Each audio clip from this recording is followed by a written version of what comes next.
কি হলো দীপ্ত? তুই ঠিক আছিস তো? আচ্ছা, আমি কি ড্রাইভ করব? ভাই ভাই ভাই, আমি যা দেখছি তুইও কি তুইও কি তাই দেখছিস? মানে আমি তো কিছু দেখিনি। আমার অফিস থেকে একটা মেল এসেছিল, আমি সেটাই চেক করছিলাম। কেন, কি হয়েছে? Bro, something is wrong, horribly wrong. আমি স্পষ্ট দেখেছি একজন মহিলা ছুটে এসে আমার গাড়ির সামনে পড়েছে, আর ঠিক তার পেছনেই পিছনে কি? ওরচি। আর ঠিক তখনই খুব কাছেই কোথাও একটা যেন বাজ পড়ে। চারিপাশ কেঁপে ওঠে সেই বাজ পড়ার শব্দে। হঠাৎ করেই ঝড় উঠেছে বলে মনে হয় ওদের। গাড়ির কাছ নামাতেই বুঝতে পারে ওদের আশঙ্কাটা একেবারে সত্যি। তবে তাড়াতাড়ি প্রবীর জানালার কাঁচ তুলে দিয়ে চাপা গর্জন করে ওঠে দীপ্তর উপর। ওয়াদ্দা, আমার মনে হয় তুই বাজেভাবে হ্যালুসিনেট করছিস। এরকম রাস্তা, আর তার মধ্যে জিপিএস বন্ধ হয়ে যাওয়ার একটা চিন্তা, এই দুটোই তোর মাথার উপর চেপে বসেছে। তুই এদিকে আয়, তুই এই পাশে বস, আমাকে ড্রাইভ করতে দে। নয়তো আমরা ঠিক জায়গায় ঠিক সময় পৌঁছতে পারবো না। টাইমটা দেখেছিস? 11:15 বাজতে যাচ্ছে প্রায়। আচ্ছা, তখন থেকে তোমরা দুজন কি গুজুর গুজুর ফুসুর ফুসুর করে যাচ্ছ গো? আর দীপ্ত, তোমার ওপর কিন্তু এবার আমার ভারী বিরক্ত লাগছে, জানো তো। এতদিন ধরে তুমি ড্রাইভ করছো, আর সামান্য এই রাস্তায় ড্রাইভ করতে গিয়ে তোমার এত প্রবলেম হচ্ছে। তুমি কিছু ড্রিঙ্ক করেছো গাড়িতে ওঠার আগে? আমি তো বারবার করে তোমাকে বারণ করেছিলাম যে তুমি অ্যালকোহল নেবে না। তুমি অ্যালকোহল নেবে না। তুমি কি ভুলে গেছো অর্চিতার কথা?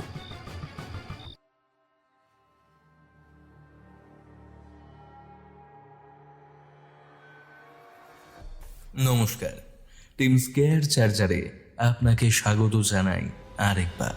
আমাদের আজকের কাহিনীটি অন্যান্য গল্পগুলির থেকে একটু সুদীর্ঘ, তাই আপনাকে অনুরোধ করব গল্পটি শেষ পর্যন্ত শুনতে।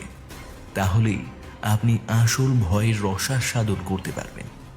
স্কেয়ার চার্জারের আজকের বিশেষ নিবেদন লেখিকা শিল্পী চক্রবর্তীর কলমে একটি টান টান ভৌতিক থ্রিলার কাহিনী, লাফিং হাউস মিস্ট্রি। কথায় বলে এই লাফিং হাউসের ভেতরে নাকি রাত 1টা বাজলে একটি অদ্ভুত ধরনের মরণযজ্ঞ শুরু হয়, এবং সেই মরণযজ্ঞের পার্টিসিপেন্টরা একটি নির্দিষ্ট আইন মানতে বাধ্য হয়, নইলেই তাদের মৃত্যু অবধারিত। সেই আইনটি কি? জানতে হলে শুনতে হবে আমাদের আজকের কাহিনী। লেখিকা শিল্পী চক্রবর্তীর কলমে লাফিং হাউস মিস্ট্রি। আজকের গল্প পাঠে ও গল্পের সূত্রধারের ভূমিকায় আমি অভি। অরুণের চরিত্রে দিব্যেন্দু দাস, প্রবীরের চরিত্রে শ্রীরু, শুভ্রার চরিত্রে বর্ণালী, মিলির দাদা এবং উর্চিষ্মানের চরিত্রে দিব্যেন্দু গোস্বামী, মিলির মায়ের চরিত্রে ইরিনা, দীপ্তর চরিত্রে দীপম, মিলির চরিত্রে পিয়ালি, তুষারের চরিত্রে আসঞ্জন, আফ্রিদির চরিত্রে নবস্মিতা এবং দিয়ার চরিত্রে পূজা, হিন্দি ড্রাইভারের চরিত্রে আমি অভিক।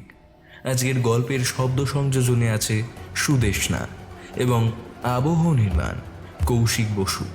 প্রচ্ছদ নির্মাণে রয়েছে ক্রিয়েটোম্যানিয়া। তাহলে চলুন শুরু করা যাক আমাদের আজকের এই সুদীর্ঘ জার্নি, লাফিং হাউস মিস্ট্রি।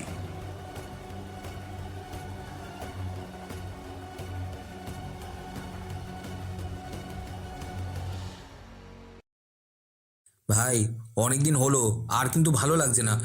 এবার কিন্তু আমাদের ওই ব্রিভিংপুর গ্রামের ট্রিপটা করতেই হবে। কফির কাপ দুটো প্রবীরের কম্পিউটার ডেস্কের উপর রেখেই একটা দীর্ঘশ্বাস ফেলল অরুণ। তুই এখনো ওই গ্রামের ওই রহস্য নিয়ে পড়ে আছিস? সত্যি তুই একটু আপডেটেড হলি না, জানিস তো অরুণ। দেখ প্রবীর, আমি কোনো কিছু না জেনে বুঝে কিন্তু বলছি না। আমি কিছু বুঝেছি নিশ্চয়ই, তাই জন্যই আমি বলছি। আর দেখ, যদি বিষয়টা সত্যি হয় তাহলে আমাদের একটা থ্রিল ভাব কাজ করবে এই পুরো ট্রিপ জুড়ে। মানে হই হুল্লোড়ের সাথে থ্রিল, মানে আমরা যেটা পাই আর কি আমাদের ট্রিপটা থেকে, মানে সবটি একেবারে কড়ায় গন্ডায় একেবারে সুদে আসলে পেয়ে যাব। আর যদি বিষয়টা পুরোপুরি গুজব হয় তাহলে? আচ্ছা বাবা, ঠিক আছে, যদি পুরো বিষয়টা গুজব হয় তাহলে না হয় আমরা একটু ঘুরেই আসবো। আর দেখ ভাই, নিজেদের মধ্যে কোয়ালিটি টাইম স্পেন্ড করার মজাটাই কিন্তু আলাদা। আর তাছাড়াও দিয়া আমার মাথাটা একেবারে খারাপ করে দিচ্ছে ঘুরতে চলো বলে। প্লিজ ভাই, আর না করিস না। কাছে পিঠে এই একটা জায়গা রয়েছে কম বাজেটের মধ্যে ঘুরে আসার মতন। আর 3 মাস পরেই কিন্তু আমাদের বিয়ে। একটু ওই পকেট ফ্রেন্ডলি দিকটাও আমাদের একটু ভাবতে হবে, তাই না বল? শালা কিপটে, বিয়ে এখনো কতদিন বাকি, আর এখন থেকেই পকেট ফ্রেন্ডলি চিন্তা? আরে গভর্নমেন্ট ব্যাংকে জব করেও তোর চাকরির কথা ভাবতে হয়? আরে তুই বুঝতে পারছিস না, শুভ্রা ভালো মেয়ে, তাই তোর সাথে কোনো ঝামেলা হয় না। আর দিয়া, উফ, এখন থেকেই বলে রেখেছে ও বিয়েতে যে বেনারসিটা আমার গর্দান থেকে নেবে সেটা যেন সোনার জল করা থাকে। তারপর সেদিন ওই ডিজাইনারের সাথে কথা বলতে গেছিল। ভাই, লেহেঙ্গাটার দামই নেবে বলেছে নাকি 28,000 টাকা। ওটাকে ঠিকঠাক করে বাকি যা কিছু প্রয়োজন সব মিলিয়ে আরও 5। তুই ভাবতে পারছিস? তুই কফি খা বাবা, তুই কফি খা, নয়তো এবার তোর বিপি বেড়ে যাবে। হো হো করে হাসতে হাসতে কথাগুলো বলে প্রবীর অরুণকে। আচ্ছা ভাই, তুই তুষারের কেসটা কিছু জানিস? হ্যাঁ, শুনলাম তো। শুনলাম মালটা নাকি প্রেম করছে। মেয়েটা মেডিকেল কলেজ থেকে পড়াশোনা করেছে, ইন্টার্ন। তুষারদের পাড়াতেই পিজি নিয়েছে, ওখান থেকেই পরিচয়। যাক, আমাদের চির সিঙ্গেল তাহলে এবার মিঙ্গেল হলো। কি বলিস? তা যা বলেছিস।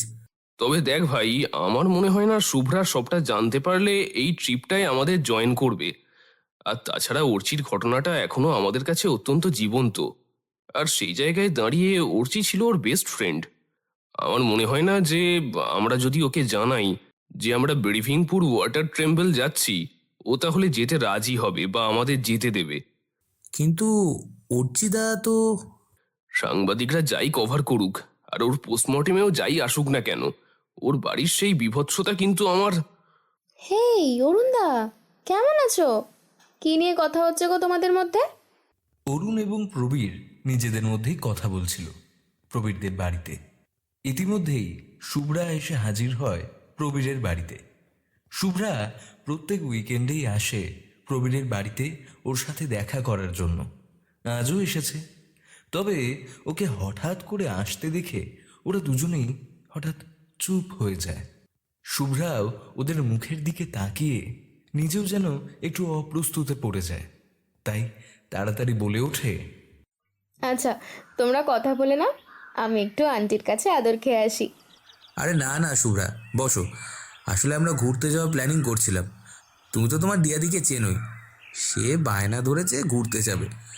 আর আমরা তো অনেকদিন কোথাও যাইও না, তাই সামনের উইকেন্ডে ভাবছি বের হব। শুক্রবার হাফ অফিস করে না হয় বের হব, সোমবারে জয়েন। হে, তাহলে তো খুব মজা হবে। আচ্ছা প্রবীর, তুমি আমাকে আগে কেন বললে না এটা? আমি নিজেই তো জানলাম এখন। আচ্ছা, তুষার, মিলি, আফ্রিদি আর দীপ্তদাও যাবে তো? তুমি মিলির কথা জানো? আরে মিলি তো আমার পরিচিতের মধ্যেই পড়ে। কোভিডের সময় আলাপ হয়েছিল একটা গ্রুপে, ফেসবুকে টুকটাক কথাবার্তা হতো। তো কয়েকদিন আগে তুষারের সাথে মুভি দেখতে গেছিল, সেটাই স্টোরি দিয়েছিল, মেনশন করলাম। তারপর তো তুষারের থেকে সবটা শুনলামই। হাউ কোইন্সিডেন্ট, তাই না? তা কিছুটা। আচ্ছা, আমরা কোথায় যাচ্ছি? প্রবীর এবং অরুণ একে অপরের মুখের দিকে তাকায়। তারপর প্রবীর বলে, আমরা কোনো এক পাহাড়ি গ্রামে যাব, যদিও সেটা কোথায় তা এখনো স্থির করিনি। আচ্ছা ভাই শোন না, আমি আজ উঠি। হ্যাঁ, দিয়া ফোন করছে, হয়তো ও চলে এসেছে। আমি এগোই এবার। আচ্ছা, সাবধানে যাস। ঠিক আছে অরুণদা, তুমি তাহলে দিয়াদির সাথেও কথা বলে নাও। আর রাতে না হয় প্রবীরকে পুরোটা জানিয়ে দেবে কি হচ্ছে না হচ্ছে। আর কাল পারলে তোমরা বাকিদের সাথে কথা বলে বাকিটা ঠিক করে নিও। আচ্ছা, আসি কেমন? এ ভাই এলাম, রাতে কল করছি। আর এখন তুমি... কথাটা বলেই চোখ টেপে অরুণ প্রবীরকে। শুভ্রা মাথা নিচু করে নেয়। ওর কানগুলো ধীরে ধীরে লাল হয়ে যাচ্ছে। ভাগ শালা এখান থেকে, কাঠি তোমাকে করতেই হবে তাই না? আমিও দেখবো তোর ফুলশয্যার ঘরে তুই কিভাবে দিয়ার সাথে আর প্রেম করিস। আচ্ছা, ভুল হয়ে গেছে, আমায় ক্ষমা দে। যত তাড়াতাড়ি সম্ভব ওখান থেকে কেটে পড়ে অরুণ। আর অরুণ বেরিয়ে যেতেই প্রবীর উঠে এসে শুভ্রাকে একটা হাঁক করে, ওর কানের কাছে ফিসফিস করে বলে, সব সময় বুঝি মায়ের আদর খেতে হবে, তাই না? কেন, আমাকে বুঝি পছন্দ হয় না? ধ্যাৎ, তুমি যে কি বলো না, আমি তো এমনি। ও তাই না? এই প্রবীর, শুভ্রা আর কিছু বলতে পারে না। তার আগেই প্রবীর ওর ঠোঁট দুটো জবরদখল করে, একেবারে আদরে আদরে ভরিয়ে দিতে থাকে, যেন হঠাৎ করেই এক অযান্ত্রিক ভালোবাসার উন্মত্ততা পেয়ে বসেছে ওকে। তবে শুভ্রা নিজেও বেশিক্ষণ নিজের মধ্যে আগল দিতে পারে না, বাঁধ ভাঙে ওরও। যে শুরুটা প্রবীর করেছিল, এখন একইভাবে একই তালে প্যাশনেটভাবে কিস করতে থাকে ওরা দুজনেই দুজনকে। বেশ কিছুক্ষণ দুজনেই পাগলামি করার পরে একে অপরকে ছাড়ে ওরা। প্রবীরের বিছানায় পাশাপাশি শুয়ে থাকে দুজনে, জোরে জোরে শ্বাস প্রশ্বাস পড়ছে ওদের দুজনেরই। একে অপরের দিকে তাকিয়ে থাকে বেশ কিছুক্ষণ। তারপর শুভ্রাকে নিজের বুকের মধ্যে টেনে নিয়ে চুলে বিলি কেটে দিতে থাকে। এতক্ষণের উদ্দামতার পর হঠাৎ এই শান্ত আদরে একটু অদ্ভুত লাগে শুভ্রার। ওর মনে হয় আজ প্রবীর ওকে এমনভাবে আদর করছে যেন ওকে আর কখনোই পাবে না।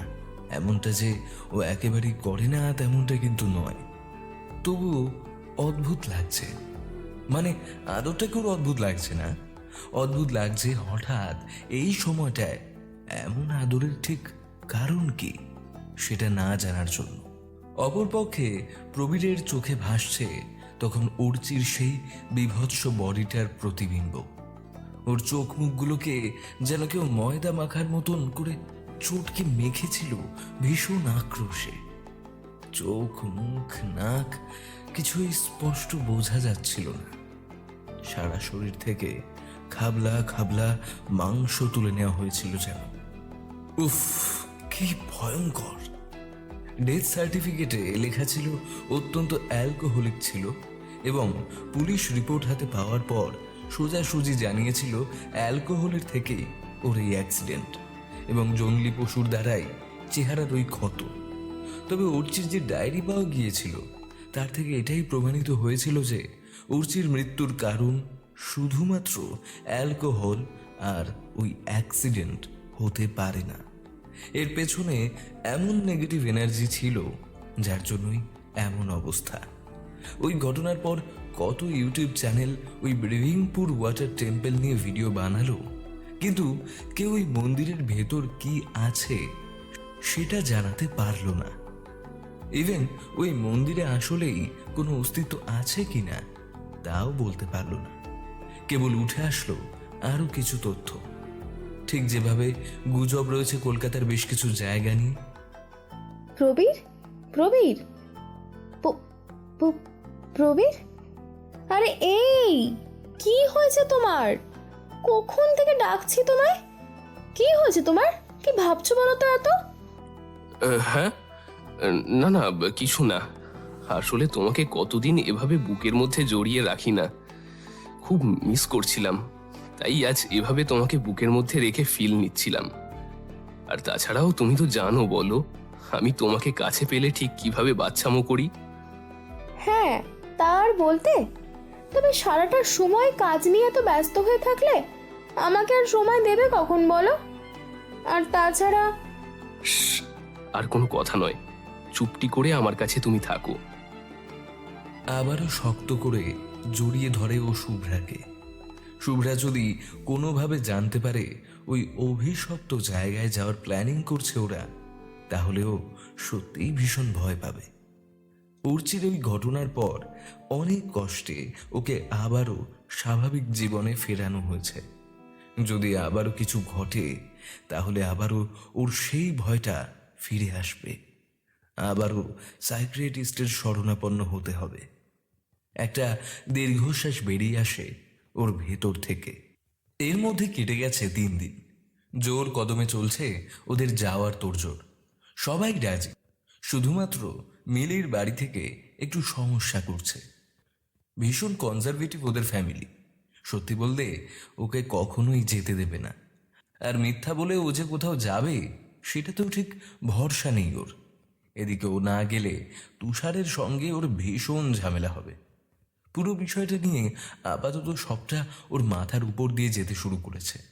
এই মুহূর্তে ওর একমাত্র ভরসা হচ্ছে শুভ্রা। তাই বাধ্য হয়েই আজকে এই শুভ্রাকে নিজের বাড়িতে নিয়ে যাবে বলেছে। যা বলার ওর বাড়িতে সেটা শুভ্রা বলেই ম্যানেজ করবে। নির্দিষ্ট সময় শুভ্রা মিট করে মিলির সাথে। তারপর দুজনেই একটা ক্যাব বুক করে এগিয়ে যায় বারুইপুরের উদ্দেশ্যে। বিকেল বিকেল ওরা পৌঁছেও যায়। প্রথমটায় শুভ্রা একটু কিন্তু কিন্তু করছিল ঠিকই, কিভাবে এতগুলো মানুষকে মিথ্যে কথা বলে মিলিকে নিয়ে যাবে। তারপর ভাবল যে এই মুহূর্তে যদি মিলিকে এখান থেকে ও বার না করতে পারে, তাহলে ওদিকে তুষারটাও কষ্ট পাবে আর ওদের যাওয়াটাও বানচাল হতে পারে। তাই বাধ্য হয়েই মিলির পরিবারের সঙ্গে ও সরাসরি আসল কথায় আসলো।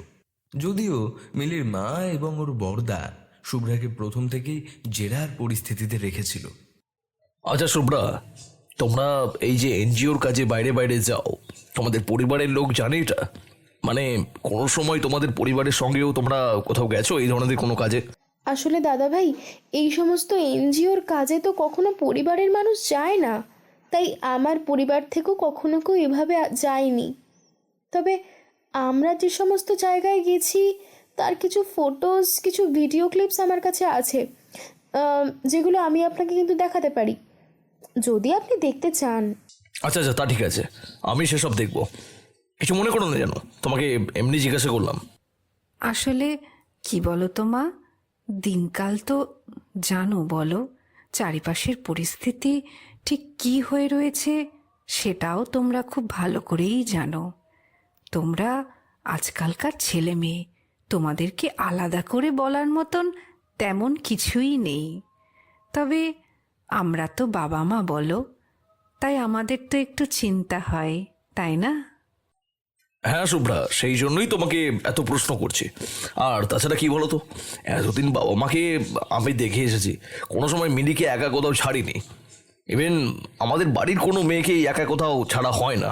তার উপর তোমরা বলছো তোমাদের 3 দিন মতন সময় লাগবে, তবে যেহেতু এনজিওর কাজ তাই বাধা দেবো না। তবে শুভ্রা, তুমি যেমন আমার বোনকে নিয়ে যাচ্ছ এই বাড়ি থেকে, আমি আশা করব আমার বোনকে তুমি নিজেই এই বাড়িতে এসে ফিরিয়ে দিয়ে যাবে। সে তো অবশ্যই দাদা ভাই, আমি যখন ওকে দায়িত্ব করে নিয়ে যাচ্ছি তখন আমি ওকে দায়িত্ব করে নিয়েই এখানে আপনাদের কাছে ফিরিয়ে দেব, এটুকু কথা আমি আপনাদেরকে দিচ্ছি। ওর কোনো রকম কোনো অসুবিধে আমি হতে দেব না, আপনারা একদম চিন্তা করবেন না, কোনো সমস্যা হবে না। আচ্ছা তাহলে ঠিক আছে, কোনো অসুবিধা নেই। বাই দ্য ওয়ে, তোমরা আজকে এখানে বসবে তো? মানে এখন কিছুক্ষণ আসো তো নাকি? আছো তো, কি কথা বাবু, মেয়ে দুটো আজ এখানেই থাকবে। হ্যাঁ সেই ভালো কথা। তুমি আর মিলি আজকে থেকে যাও আমাদের বাড়িতে, একেবারে কালকে সকালবেলা মিলি আর তুমি বেরিয়ে পড়বে, ঠিক আছে? শুভ্রা আর কোনো কথা বাড়ায় না। অপরদিকে মিলিও বোঝে ওর যাওয়ার পারমিশন ও পেয়ে গেছে। আপাতত এই মুহূর্তে দাঁড়িয়ে ওর তুষারকে এই কথাটা জানানোর সব থেকে আগে প্রয়োজন। মূলত ওদের এই ঘুরতে যাওয়ার প্ল্যানিংটা যে এত সহজে সাকসেসফুল হবে ও এটাই তো ভাবতে পারেনি। অবশ্য ও এটাও খুব ভালো করে জানতো যে আর যদি শুভ্রা না থাকতো, শুভ্রা যদি এখানে এসে এই এনজিওর গুলটা না দিত, তাহলে হয়তো ওর বাড়ি থেকে ওকে কখনোই ছাড়তো না। আপাতত ভালোই ভালোই ওদের ঘুরে আসতে পারলেই হলো। আরও বেশ কয়েকটা কথাবার্তা বলার পর শুভ্রাকে নিয়ে মিলি ওর নিজের ঘরে গেল।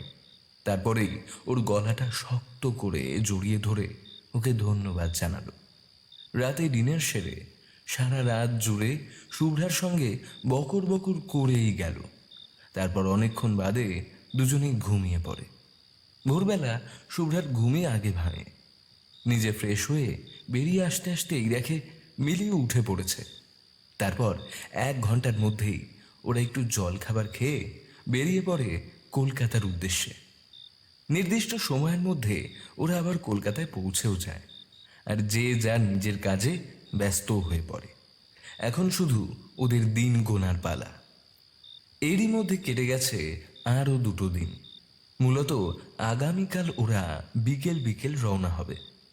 যদিও ব্রিভিংপুর গ্রামের বিষয়ে এখনও শুভ্রা সম্পূর্ণভাবে অন্ধকারে রয়েছে। কথায় আছে, বাঙালির টাইমের কোনো সঠিক ধ্যান ধারণা থাকে না।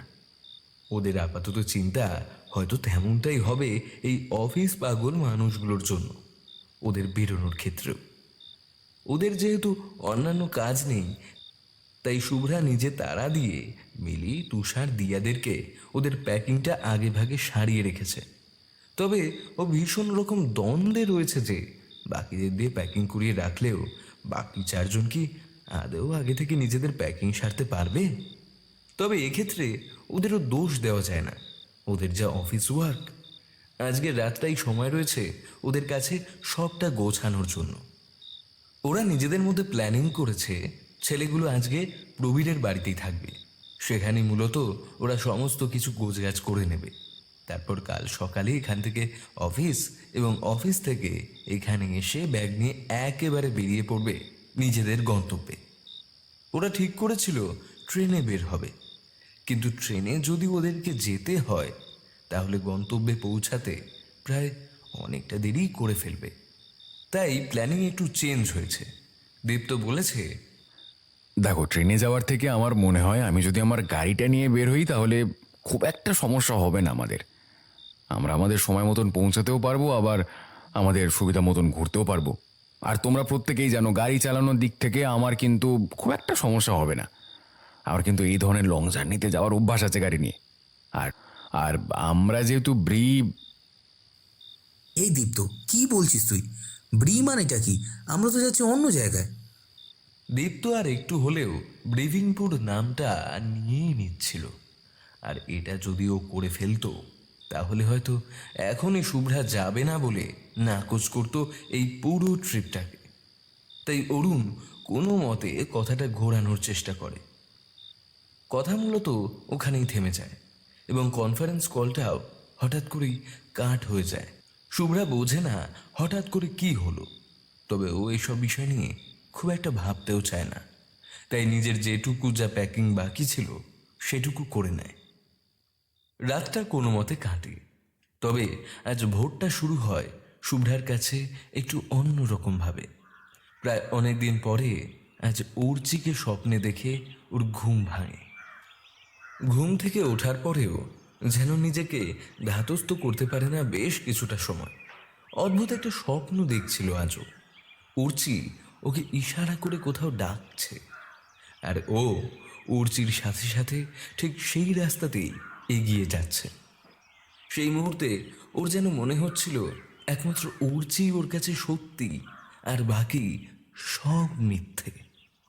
চারিপাশে কেমন যেন একটা অস্বাভাবিক পরিবেশ, একটা ভয়ঙ্কর পরিস্থিতির মধ্যেও দাঁড়িয়েও চারপাশে রক্ত, হাজারো ভয়ঙ্কর কীট, সাপদ এবং সেই সাথে কিছু নারকীয় অবয়ব।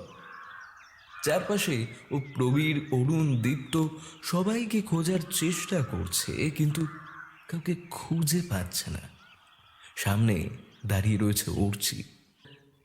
একটা সময়ের পর ওই বিভৎসতা ও আর সহ্য করতে পারে না, আর তারপরে ও অনুভব করে যে ও হয়তো ঠিক যেই জায়গায় আছে বলে নিজেকে মনে করছিল সেই জায়গায় ও নেই।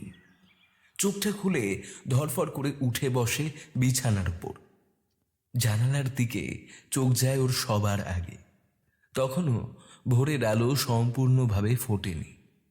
ঘরের মধ্যে চাপ চাপ অন্ধকার জানালা দিয়ে সূক্ষ্ম আলোর রেখা ঘরে প্রবেশ করলেও ঘরের মধ্যেকার অন্ধকার সম্পূর্ণভাবে তখনও মিলিয়ে যায়নি।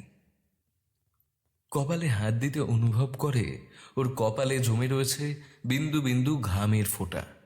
বেশ কিছুক্ষণ জোরে জোরে শ্বাস নিয়ে জলের গ্লাসটা সম্পূর্ণভাবে ফাঁকা করেও তারপর ফোনটা হাতে তুলে নেয়। 4:35 হয়েছে। ফোন করে প্রবীরকে, তবে নিজের স্বপ্নের ব্যাপারে কিছু বলে না। এমনি প্রবীরকে বলে ফোনটা ধরে রাখতে। এই এই শোনো না, একটু তুমি লাইনে থাকবে? আমার না একা ঘুমোতে না ভয় লাগছে। তুমি একটু লাইনে থাকো না, আমি একটু ঘুমোবো। শুভ্রা মাঝে মধ্যে এমনটা করায় প্রবীর বিষয়টাকে অতটা আমল দেয় না। আর তাছাড়া প্রেমিকার এমন আবেদনে কোনো প্রেমিকই হয়তো না বলে না কখনোই। আর তাছাড়া ও নিজেও ঘুমের ঘোরে ছিল, তাই কলটা কানেক্ট রেখে দুজনেই আবার ঘুমিয়ে পড়ে। নির্দিষ্ট সময়ে ওরা ওদের যে যার কাজে আবারও ব্যস্ত হয়ে পড়ে। আজকে বিকেলে যেহেতু ওরা বের হচ্ছে, তাই সারা সকালটা ওরা ওদের কাজগুলোকে যথাসম্ভব দ্রুততার সঙ্গে সারার চেষ্টা করে এবং বিকেলের মধ্যেই ওরা ওদের নিজেদের গন্তব্যে ফিরে আসে। তবে যেখানে বিকেলে পৌঁছানোর কথা ছিল সেখানে পৌঁছতেই সন্ধ্যা হয়ে যায়। দীপ্তর 10 সিটার গাড়ি। সবাই হই হই করতে করতে গাড়িতে ওঠে প্রবীরের বাড়ি থেকে। প্রবীরের মা ওদের প্রত্যেকের জন্য লুচি, কাশ্মীরি আলুর দম উইথ গোটা পোস্ত, কষা মাংস এবং সিমুই বানিয়ে দিয়েছে। দিয়া আসার পথে গাঙ্গুডাম থেকে মিষ্টি এবং বরফি নিয়েছে। ওরা এমনটাই করে সবসময়। ওরা পারলেই কোনো না কোনো ধাবা কিংবা রেস্টুরেন্টে রাতের বেলা দাঁড়িয়ে ডিনারটা করতেই পারে, কিন্তু তবুও ওরা কখনো এটা করে না। ওরা সবসময় সেই ছেলেবেলার একটা ভ্যাকেশন ফিলকে রাখতে চায় ওদের এই পুরো ট্রিপের মধ্যে। আর ঠিক সেই কারণেই ওরা সবসময়ের জন্য চেষ্টা করে নিজেদের সাথে খাবার নেওয়ার। গাড়িতে রেডিওতে চলে পিকু মুভির সেই বিখ্যাত জার্নি সং। ওরাও গলা মিলিয়েছে তাতে। অরুণ অবশ্য এসবের ধার ধারে না, ও তখন বরফি খেতেই ব্যস্ত। বেশ কিছু রেডবুলের ক্যান নিয়েছে সাথে, সেই সাথে বিয়ার এবং ড্রাই ফ্রুটসও। যদিও কোনো রকম কোনো অ্যালকোহল জাতীয় তরল আপাতত ওরা পান করবে না, এমনটাই ওরা কথা দিয়েছে নিজেদের মহিষীদের কাছে। হই হুল্লোড়ের সাথে সাথে ওরা এগিয়ে যাচ্ছে সামনের পথে। মিলি বলে ওঠে, জানো তো, আমি না কখনো আমার বন্ধুদের সঙ্গে এভাবে কোথাও যেতে পারিনি ছোট থেকে। যখনই কলেজ বলো বা স্কুল বলো কোথাও এক্সকারশনে নিয়ে গেছে, আমাকে বাড়ি থেকে স্ট্রিক্টলি জানিয়ে দিয়েছে যে আমার যাওয়া হবে না। সেই জায়গায় দাঁড়িয়ে আজকে যখন আমি যেতে পারছি, আমার সত্যি ভীষণ ভালো লাগছে। আমি না তোমাদেরকে ঠিক কিভাবে থ্যাংক ইউ বলবো আমি আমি নিজেই জানি না। ওদের কথার রেশ ধরেই তুষার বলে ওঠে, আরে তুমি পাগল নাকি? তুমি আমাদেরকে থ্যাংক ইউ বলবে? আরে তাছাড়াও এখন তো তুমি আমাদেরই মেম্বার, আর কিছুদিন পরে তুমি আমার। ভাই, আগে আমার বিয়েটা খা, তবে তোর যদি তাড়া থাকে নো প্রবলেম। তুষার একটু রোমান্টিক মুডেই কথা বলার চেষ্টা করছিল মিলির সঙ্গে, তবে মাঝখানে অরুণ ঢুকে কাঁটিটা করেই দেয়। ঠিক সেই সাথে সাথে দিয়ার কাছ থেকে একটা উদুম জোরে গাঁটটা খায় নিজের মাথায়, আর তারপরেই শুরু করে দেয় ওকে ঝাড় দেওয়া। আচ্ছা, তোমার এই বাচ্চা মোটা কখনো যাবে না, তাই না? দেখছো ওরা দুজন একটু অন্যভাবে কথা বলার চেষ্টা করছে, তোমার মাঝখানে ঢুকে কাঠি করতেই হবে, তাই না? সত্যি তোমাকে না আমি আর মানুষ করতে পারলাম না। এই দিয়া, তুই কবে থেকে ওর মার রোলটা প্লে করছিস বলতো? উফ আফ্রিদি, চুপ করবি? আচ্ছা বাবা, চুপ করলাম। তবে কি বলতো, এইভাবেই যখনই কোথাও বের হই তখনই সেই আগেকার দিনগুলোর কথাই মনে পড়ে যায়। আর তাছাড়া কয়েক বছর ধরে যেভাবে আমরা আমাদের মধ্যে এই ট্রিপগুলো করে চলেছি, তাতে সত্যি কথা বলতে ছোটবেলার দিনগুলো বারবার চোখের সামনে ধরা পড়ে যায়। তোরা সবসময় এমনই থাকিস রে। আচ্ছা, তোমরা তো কেউ আমার সঙ্গে কথা বলছো না। আমি ড্রাইভ করছি বলে আমাকে কি তোমরা তোমাদের নিজেদের পার্সোনাল ড্রাইভার ভেবে নিয়েছো নাকি? হ্যাঁ না শোনা, তোমার আদর তোলা রয়েছে, এমন বলে না। তাছাড়াও এই 3 দিন তো আমরা। আচ্ছা আফ্রিদি, তোমার মুখে কোনো ট্যাক্স নেই তাই না? কি সব বলে যাচ্ছ ওদের সামনে তুমি, মানে সত্যি। ইস ন্যাকা, ওরা যেন কিচ্ছু করে না। আচ্ছা আচ্ছা হয়েছে, এবার আমার মনে হয় সামনে কোথাও একটা দাঁড়িয়ে আমাদের ডিনারটা একটু করে নেওয়া উচিত। 10:30 বেজে গেছে কিন্তু, আর কয়েক ঘন্টার মধ্যেই তো আমরা পৌঁছে যাব। হ্যাঁ শুভ্রা, তুমি ঠিকই বলেছো। আমার তো সেই তখন থেকেই খিদে খিদে। আসলে আমার যে এখন তোমার দিয়াদিকেই বেশ। কন্ট্রোল ভাই, কন্ট্রোল। গাড়িতে রয়েছিস, পার্সোনাল রুমে নয়। উপস, অরুণদা তুমি না, চুপ করো তো, পেটুক একটা। শুভ্রার কথা শুনে দিয়া এবং অরুণ আবারও এক প্রস্থ ঝগড়া করে নেয়। তবে মিলি এবং তুষার একেবারে চুপচাপ রয়েছে। তবে চুপ থাকলেও চোখে চোখে ওদের কথা চলতেই থাকে, যেন নিজেতেই মগ্ন। তবে কিছু একটা চিন্তা করে প্রবীর এবার দীপ্তর উদ্দেশ্যে বলল, ভাই আমার মনে হয় না এখানে দাঁড়ানোটা আমাদের ঠিক হবে। রাস্তাটা দেখছিস তো কিরকম যেন, কেমন যেন একটা ফাঁকা ফাঁকা। আচ্ছা তুই ঠিক রাস্তাতেই এসেছিস তো? মানে কথা বলতে বলতে চালাচ্ছিস তো? কোনো রাস্তায় ভুল হয়নি তো? জিপিএস ঠিক আছে তো? একবার দেখে নে না। আরে হ্যাঁ রে, ভুল কেন হবে? সব তো ঠিকই আছে। তবে এই রাস্তায় তো রোড লাইনের কিছু সমস্যা হয়েছে, তাই এমন অন্ধকার মনে হচ্ছে তোর। আর তো অস্বাভাবিক কিছু আমি দেখতে পাচ্ছি না। এই রাস্তা দিয়েই তো আমরা প্রত্যেকবার যাই, কোনো সমস্যা তো হয় না। কিন্তু তবুও কেমন যেন। দীপ্ত দেখ, সামনে দেখ। চিৎকার করে ওঠে প্রবীর, আর প্রবীরের কথায় কোনো রকমে দীপ্ত গাড়ির ব্রেক কষে। গাড়িটা ভীষণ পরিমাণে একটা ঝাঁকুনি দিয়ে থেমে যায়। প্রত্যেকেই প্রায় ভয়তে চিৎকার করে ওঠে। একে অন্ধকার রাস্তা, তার উপর ওরা কথা বলছিল, আর তার মধ্যেই কোথা থেকে একটা মিশকালো বেড়াল ওদের গাড়ির সামনে চলে আসে। আরে কি করছো কি? দেখে চালাবে তো, এভাবে কে চালায়? শুভ্রা, দিয়া, কুল ডাউন। একটা বিড়াল সামনে এসে গিয়েছিল। ভাই প্রবীর, একবার নিচে নামতে হবে, দেখতে হবে ওটা আছে না গেছে। কথাটা শেষ করে না দীপ্ত, গাড়ি থেকে নেমে দেখতে যায়। তবে নামতে যাবে তার আগেই প্রবীর ওর হাতটা চেপে ধরে। আরে পাগল হলি নাকি তুই? রাস্তাটা একবার দেখেছিস? এইরকম রাস্তায় তুই গাড়ি থেকে নেমে দেখতে যাচ্ছিস যে ওটা আছে না গেছে? সত্যি তোর মাথাটা না একেবারে পাগল হয়ে গেছে। চুপচাপ গাড়ি স্টার্ট দে, যা হবে বরং দেখা যাবে। দীপ্ত একটা কিন্তু কিন্তু করছিল, তবে শেষমেশ অরুণ এবং প্রবীরের জোড়াজুড়িতে ওর আর গাড়ি থেকে নামা হয় না। গাড়ি স্টার্ট দেয়। মিলিও অবশ্য বিড়বিড় করে বলে ওঠে, মা বলে বিড়াল পথ কাটলে দাঁড়িয়ে যেতে, আর এখানে বিড়াল মারা গেছে। কোনো অঘটন ঘটবে না তো? কি যে হচ্ছে! গাড়ি প্রথমে কোনো মতেই স্টার্ট নেয় না। দীপ্ত প্রবীরের মুখের দিকে তাকায়। ওরা যেটা সন্দেহ করেছিল সেটাই ঘটেছে। তবে তারপর একটু চেষ্টা করতেই গাড়িটা স্টার্ট নেয় এবং ওরা এগিয়ে যায় সামনের দিকে। রাস্তাটা সত্যি একটু অন্যরকম লাগছে এবার দীপ্তরও। চারপাশের অন্ধকার যেন একটু বেশি। এর আগের বার যখন ওরা এই রাস্তা দিয়ে গেছিল তখন এতটা সময় লাগেনি ওদের এইটুকু রাস্তা পার করতে। আর তাছাড়া রাস্তার চারপাশে কয়েকটা ছোটোখাটো হোটেলও ওরা পেয়েছিল। কিন্তু এবার তো। আচ্ছা দীপ্ত, আমরা ভুল রাস্তায় এসে পড়িনি তো? দেখো দিয়া, আমার মনে হয় আমাদের আরেকটু ধৈর্য ধরা উচিত। কিন্তু আমার মনে হচ্ছে কিছু একটা তো ভুল হয়েছে। হ্যাঁ, মিলি একদম ঠিক কথা বলেছে। কিন্তু আসলে আমাদের কিন্তু এবার জিপিএসটা একটু ঠিক করে চেক করা উচিত। আমার মনে হয় না আমরা ঠিক রাস্তায় যাচ্ছি। যদি আমরা ঠিক রাস্তায় যেতাম তাহলে এতক্ষণ আমরা হাইওয়ের কাছাকাছি পৌঁছে যেতাম। আর তাছাড়াও এই রোডটা তো ময়ূরভঞ্জের কাছে কি উঠছে বল? কিন্তু এখন অবধি আমরা তো সেরকমভাবে কোনো কিছুই পেলাম না যেটা দেখে আমরা বুঝতে পারবো যে আমরা ময়ূরভঞ্জের রাস্তায় পৌঁছাচ্ছি। ওকে ওকে ওকে, তুষার, দিয়া, মিলি, তোমরা সবাই একটু শান্ত হও, আমি দেখছি। প্রবীর জিপিএসটা চেক করার চেষ্টা করে, কিন্তু অদ্ভুতভাবে ওদের জিপিএসের কাঁটা এই মুহূর্তে কোনো দিকেই ঘুরছে না। কোনো রকমে কোনো লোকেশন ওখানে শো করছে না। সম্পূর্ণভাবে থেমে গেছে ওটা। ভাই কি হচ্ছে এটা?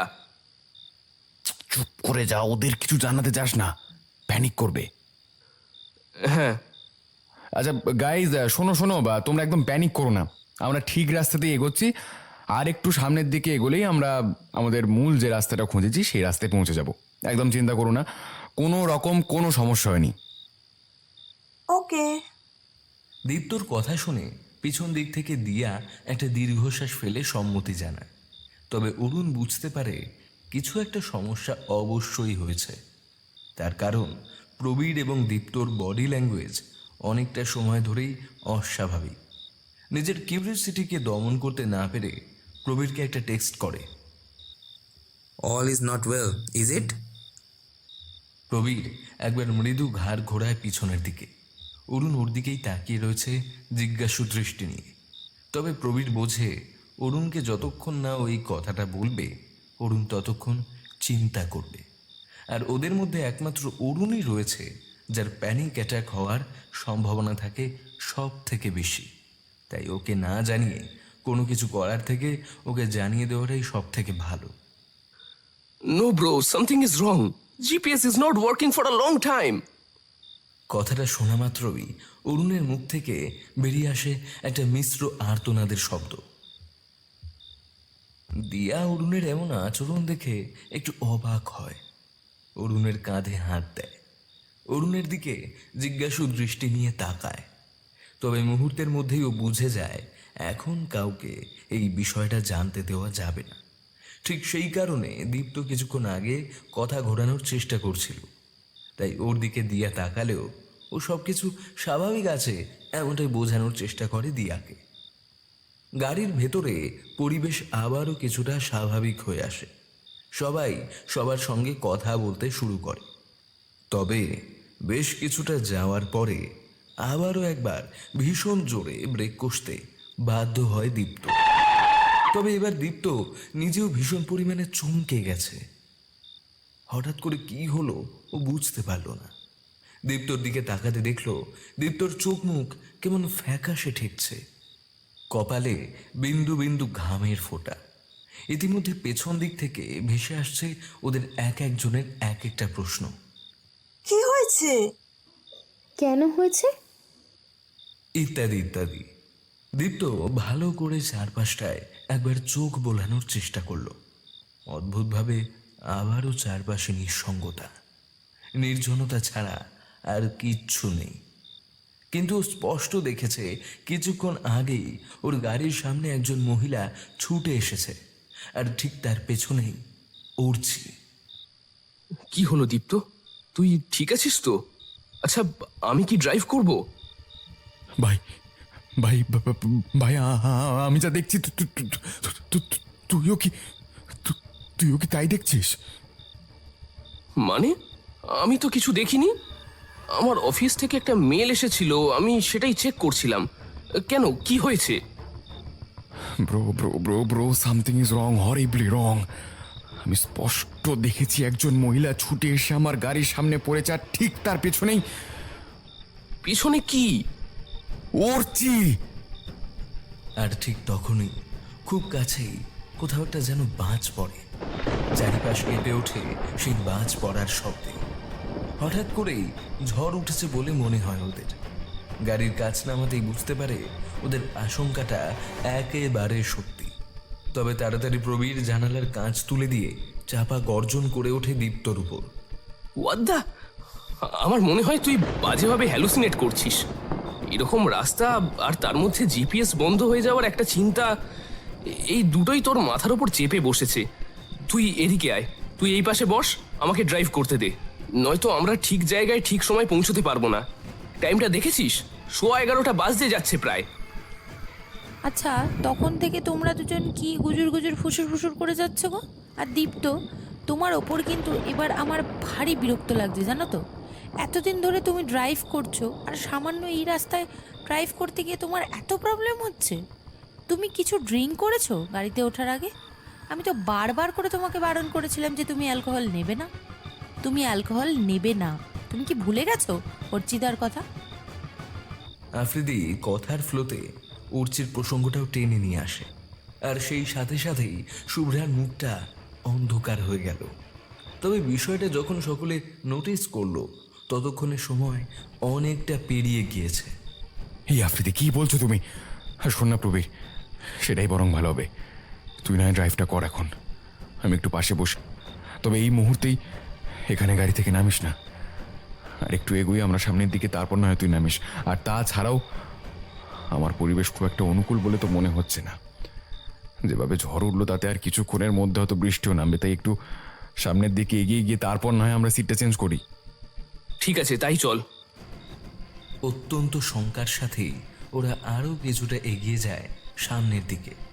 তবে এগোলেও রাস্তার কোনো পরিবর্তন ওদের চোখে পড়ে না। একেই তো এরকম অন্ধকার রাস্তা ধরে ওরা এগিয়ে যাচ্ছিল এতক্ষণ, তারপর এইসব কাণ্ড। সত্যি সবকিছু বড্ড এলোমেলো বলে মনে হচ্ছে এবার ওদের। ইতিমধ্যেই বৃষ্টি থেমেছে, সেই সাথে পাল্লা দিয়ে ঝড় উঠেছে, বিদ্যুৎ চমকাচ্ছে, ঘন ঘন বাজ পড়ছে। সামনের দিকে এগিয়ে তো ওরা যাচ্ছে, তবে পথের কোনো দিশা ওরা পাচ্ছে না। এবার সত্যি প্রত্যেকের কাছে পুরো বিষয়টা ক্লিয়ার হয়ে গেছে।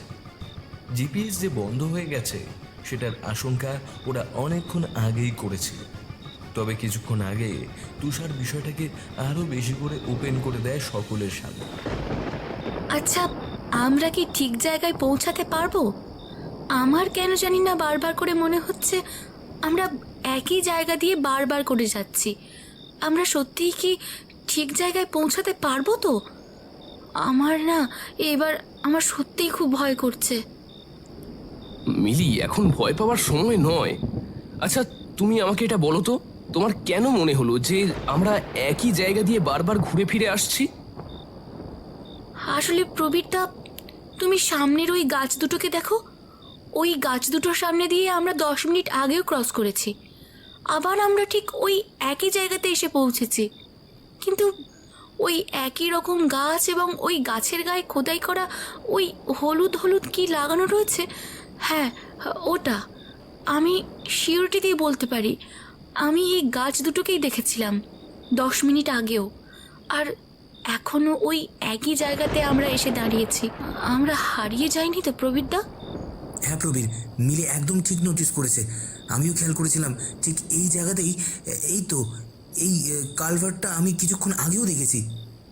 হ্যাঁ মিলি, তুমি ঠিক বলেছ, আমরা একই জায়গা দিয়ে বারবার ঘুরে ফিরে আসছি। কিন্তু আমি তো গাড়ি ঠিকঠাকই চালাচ্ছিলাম, তারপরও এটা কিভাবে সম্ভব আমি কিচ্ছু বুঝতে পারছি না। সোজা রাস্তা বরাবরই গাড়ি চালানোর পরেও এতক্ষণ। কিছু তো একটা সমস্যা হয়েছে, নয়তো আমরা এভাবে কেন একই রাস্তায় বারবার যাবো আসবো বলতো? আমার মনে হয় আমাদের ফিরে যাওয়া উচিত। আরে বাবা, ফিরে যেতে গেলেও তো একটা নির্দিষ্ট রাস্তার প্রয়োজন। আমরা তো একই রাস্তার মধ্যে বারবার গোল গোল পাক খাচ্ছি। সেই জায়গায় দাঁড়িয়ে আমরা কোন দিকে ফিরে যাব বলতে পারো তুমি, দিয়া? ওরা যখন নিজেদের মধ্যে কথাবার্তা বলছে তখন হঠাৎ করে পেছন দিক থেকে একটা গাড়ির হর্ন শুনতে পায় ওরা। এতক্ষণে আকুল পাথারে সাঁতার দেওয়ার মতন ওরাও যেন এই গোলক ধাঁধায় জড়িয়ে পড়েছিল, তবে বর্তমানে আলোর দিশার মতন যেন ওই একটি গাড়িকে ওরা নিজেদের পথ প্রদর্শক হিসেবে পেল। তাড়াতাড়ি জানলার কাঁচ নামিয়ে দীপ্ত গাড়িটার দিকে লক্ষ্য করল। ও তো গাড়ি থেকে নেমেই যাচ্ছিল, কিন্তু প্রবীর ওর হাতটা শক্ত করে চেপে ধরে ওকে, চোখের ইশারায় নামতে বারণ করে। যা সমস্ত ঘটনা ঘটছে এখানে একটার পর একটা, তারপরে এরকম রাস্তায় একা একা নেমে যাওয়াটা নির্বুদ্ধিতা ছাড়া আর কিছুই নয়। দীপ্ত, এখানেই বস চুপ করে, গাড়িটাকে সামনে আসতে দে। প্রবীরের কথায় যুক্তি রয়েছে, তাই চুপ করে অপেক্ষা করতে থাকে দীপ্ত। তবে গাড়িটা সামনে আসতেই হাত দেখায় ও।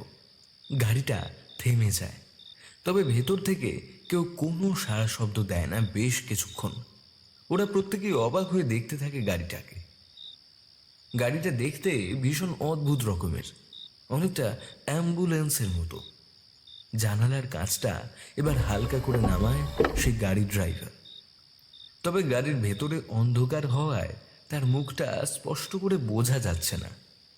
ভারী গম্ভীর হিম শীতল কণ্ঠে হিন্দি টানিয়ে সে জিজ্ঞেস করে, কেউ রোকা বাবু সাহেব, কুছ কাম হ্যাঁ কেয়া? হ্যাঁ আসলে ভাইয়া কি হয়েছে, আমাদের গাড়িটা না একটু সমস্যা করছে, আর তাছাড়া আমাদের জিপিএসটাও কাজ করছে না। আমরা ব্রিভিংপুর যাব, তবে জিপিএস গন্ডগোল করে আমরা ঠিক রাস্তায় পৌঁছাতে পারিনি এতক্ষণেও। মনে হচ্ছে বারবার একই রাস্তা দিয়ে যাতায়াত করছি। আপনি কি আমাদেরকে একটু সাহায্য করতে পারবেন? जरूर जरूर, क्यों नहीं।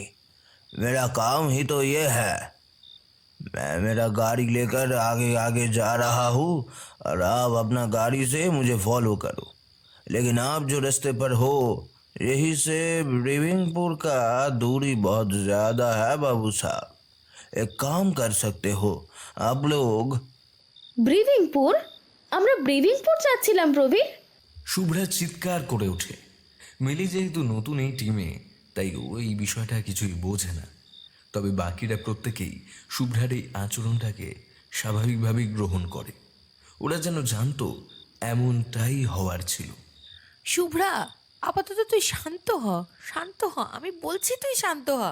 আর প্রবীর দীপ্ত, আমি তোমাদের প্রথমেই বলেছিলাম ওকে প্রথম থেকে তোমরা পুরো বিষয়টা জানাও, কিন্তু তোমরা কেউ আমার কথা শুনলে না। প্রত্যেকে ওকে অন্ধকারে রাখলে। এখন মেয়েটাকে দেখতে পাচ্ছ তো, ওর অবস্থা কি হচ্ছে বুঝতে পারছো নিশ্চয়ই। बाबू साहब आप क्या नहीं जाओगे मेरे साथ? না না, যাবো, চলুন, আপনি স্টার্ট দিন, আমরা আপনাকে ফলো করছি। দীপ্ত গাড়ি স্টার্ট করে। প্রবীর অপরাধীর মতন দৃষ্টি নিয়ে শুভ্রার দিকে একভাবে তাকিয়ে থাকে। গাড়ির মধ্যে এই মুহূর্তে এক রাশ জমাট বাঁধা নিস্তব্ধতা ছাড়া আর কিছুই যেন বিরাজ করছে না। দূরে বাজ পড়ার শব্দ তখনও ভেসে আসছে। জানালার কাছে বৃষ্টির ছাট এসে ঝাপটা মেরে যাচ্ছে, সেই সাথেই ঝড়ের দাপট। হঠাৎ করে গাড়িটা এসে দাঁড়ায় একটা বাড়ির সামনে। গাড়িটিকে দাঁড়াতে দেখে দীপ্ত নিজেও গাড়ি দাঁড় করায়। তারপর লোকটি গাড়ি থেকে একটি ছাতা নিয়ে বেরিয়ে আসে বাইরে। ওদের জানালার কাছে এসে ঠক ঠক শব্দ করে। দীপ্ত কাঁচ নামায়। ये मेरा घर है, आज की रात आप लोग यहीं पर रुक जाइए, मेरा काम है, आप लोग यहीं पर रुकिए अपना घर समझ के। हाँ, सुबह निकल जाना जहाँ जाना है। ওনার কথা শুনে গাড়ির মধ্যে থাকা প্রত্যেকেই একে অপরের মুখের দিকে চায়। তারপর বিষয়টা একটা পজিটিভ ভাইবই এনে দিচ্ছে দেখে ওরা প্রত্যেকেই ওনার এই প্রপোজালটাকে অ্যাকসেপ্ট করবে বলেই ঠিক করে। তবে শুভ্রা তখনও চুপ করেই রয়েছে, ওর মুখে কোনো কথা নেই। এরপর প্রত্যেকে একে একে গাড়ি থেকে নেমে আসে নিজেদের প্রয়োজনীয় জিনিসগুলোকে নিয়ে। তবে শুভ্রা একভাবে গাড়ির মধ্যে চুপ করে বসে থাকে। ও নামছে না দেখে এবার প্রবীর ওর সামনে গিয়ে বসে। ওর সামনে হাঁটু মুড়ে ওর দুটো হাত শক্ত করে ধরে। আমি বুঝতে পারছি তুমি আমার উপর রাগ করেছো, তবে দেখো, যেটা হয়ে গেছে অনেকদিন আগে, সেই একই জিনিস থেকে তোমাকে এবার বেরোতে হবে শুভ্রা। তুমি যেই ভয়টাকে ভর করে এতদিন চলে এসেছো, এখন সময় এসেছে তোমাকে সেই ভয়টাকে জয় করতে হবে। সেই কারণেই আমি তোমাকে এই ট্রিপটার ব্যাপারে কিছু জানাইনি। তোমাকে আমি সারপ্রাইজ দিতে চেয়েছিলাম। সারপ্রাইজ? কিসের সারপ্রাইজ? কেমন সারপ্রাইজ? সবটা জানো তুমি, সবটা। আর সবটা জানার পরেও তুমি আমাকে এই বিষয়টা সারপ্রাইজ দিতে চেয়েছিলে প্রবীর? দুই চোখ বেয়ে জল গড়িয়ে পড়ে শুভ্রার। তবে প্রবীর আর কিছু বলে না, শক্ত করে জড়িয়ে ধরে শুভ্রাকে। তারপর ওর কপালে এঁকে দেয় একটা উষ্ণ চুম্বন। শুভ্রা তখনও ফুপিয়ে চলেছে, খেমচে ধরে রয়েছে প্রবীরের কলারের কাছের অংশটা। আমাদের এখানে থাকাটা মনে হয় ঠিক হচ্ছে না শুভ্রা, এবার আমাদের ভেতরে যেতে হবে। দেখো, একেই আমরা রাস্তা ভুল করেছি, তারপর সন্ধ্যা থেকে এত এত ভুলভাল জিনিসপত্র ঘটছে। তারপর যখন এই ভদ্রলোক আমাদের নিজের থেকে সাহায্য করার জন্য এগিয়ে এসেছে, এতটা রাতে থাকার মতন আশ্রয় দিয়েছে, তখন আমাদের উচিত ওনার প্রতি কৃতজ্ঞ থাকার। চলো, আর এখানে বসে থাকতে হবে না। একই চারিপাশে অন্ধকার ঘন জঙ্গল, এখানে বসে থাকার চেয়ে ভেতরে বসাটাই বরং অনেক বেটার, অনেক বেশি সেফ হবে। শুভ্রা আর আপত্তি করে না প্রবীরের কথায়, সম্মতি জানায়। তারপর নেমে আসে প্রবীরের সাথে। তবে বাড়িতে ঢোকার মুখেই মিলিকে দরজার কাছে দাঁড়িয়ে থাকতে দেখে। শুভ্রা ওকে ভেতরে আসতে বলে, ও ভেতরে চলে আসে। তবে মিলির মাথার মধ্যে ঘুরতে থাকে অন্য কথা। এই বাড়িতে ঢোকার মুখেই বাড়িটার নাম ওকে ভীষণভাবে অবাক করেছে, লাফিং হাউস। শব্দটা সম্পূর্ণভাবে কাকতালীয় নাকি এটাই সেই বাড়ি বুঝতে পারে না ও। কিন্তু ওর ভাবনা যদি ঠিক হয় তাহলে তো না, আপাতত ভেতরে যেতে হবে। তবে যাওয়ার আগে নিজের হাত ঘড়িতে একবার সময় দেখে নেয়। 11:40 হয়েছে। নিজের মনে একটা দীর্ঘশ্বাস ফেলেও। হাতে এখনো 1 ঘন্টা 20 মিনিট সময় আছে। বাড়িতে ঢোকার পরেও ওদের ভীষণ স্বাভাবিক লাগে সব কিছু। অস্বাভাবিক বলে কিছুই মনে হয় না। তবে লোকটা ওদেরকে ভেতরে নিয়ে আসার পরেই কোথায় যেন একটা উবে যায়। তারপর ফিরে এসে বলে, साहब अब मुझे निकालना पड़ेगा, आप लोग आराम से रहिए, और हाँ गलती से भी बाहर मत निकालना। লোকটি এরপর বেরিয়ে যায়। প্রথমে ওদের একটু কেমন কেমন লাগছিল, কিন্তু একদিক থেকে ভালোই হলো। ওরা একটু পার্সোনাল স্পেস পায়, একে অপরের সঙ্গে কথা বলে, হাঁপ ছেড়ে বাঁচে যেন ওরা এতক্ষণে। তবে মিলি কিন্তু ওখানে স্থির হয়ে বসে থাকতে পারে না। ওর মাথার মধ্যে ঘুরতে থাকে ওর ঠাম্মির বলা কথাগুলো এবং সেই গল্পটা। আচ্ছা, সেই বাড়ি যদি এই বাড়ি হয়ে থাকে তাহলে তো ওদের জন্য খুব বড় বিপদ অপেক্ষা করছে। আচ্ছা শোনো না, তোমরা তো এখানে রয়েছো, আমি একটু বাড়িটা ঘুরে দেখবো। আচ্ছা মিলি, তোমার কি মাথাটা একেবারে খারাপ হয়ে গেছে? হ্যাঁ, একেই তো আমরা অন্যের বাড়িতে এসেছি, তার উপরে তুমি আবার তার বাড়ি ঘুরতে চাইছো। বিষয়টা একটু কেমন কেমন দেখাচ্ছে না? এতে রাগ দেখানোর কি আছে তুষার? তোমরা এখানে বসো, আমি জাস্ট এমনি একটু ঘুরবো। আমি অন্য কোনো জিনিসে হাত দেব না। আর আমার যা মনে হচ্ছে এখানে তো আর অন্য কেউ নেই, শুধু আমরাই আছি। তাই আমি যদি কোনো অনিষ্ট না করে এই বাড়ির মধ্যে একটু ঘুরে দেখি, তাহলে হয়তো এই বাড়ির মালিক খুব একটা বেশি রাগ করবেন না। মিলি বোঝে আপাতত ওদের কাউকে কিছু বলে লাভ নেই। যা করতে হবে ওকে এই ভীষণ সন্তর্পণে করতে হবে। তবে পরক্ষণেই ওর মনে হয় এটা তো সেই বাড়ি নাও হতে পারে। হয়তো কেউ এই বাড়ির নাম এমনই রেখেছে, কিন্তু তবুও কেন যে ও মন থেকে শান্ত হতে পারছে না। দিয়া এবং অরুণ দুজনে মিলে যাবতীয় যা খাবার দাবার ছিল ওদের সাথে সব নিয়ে এসেছে।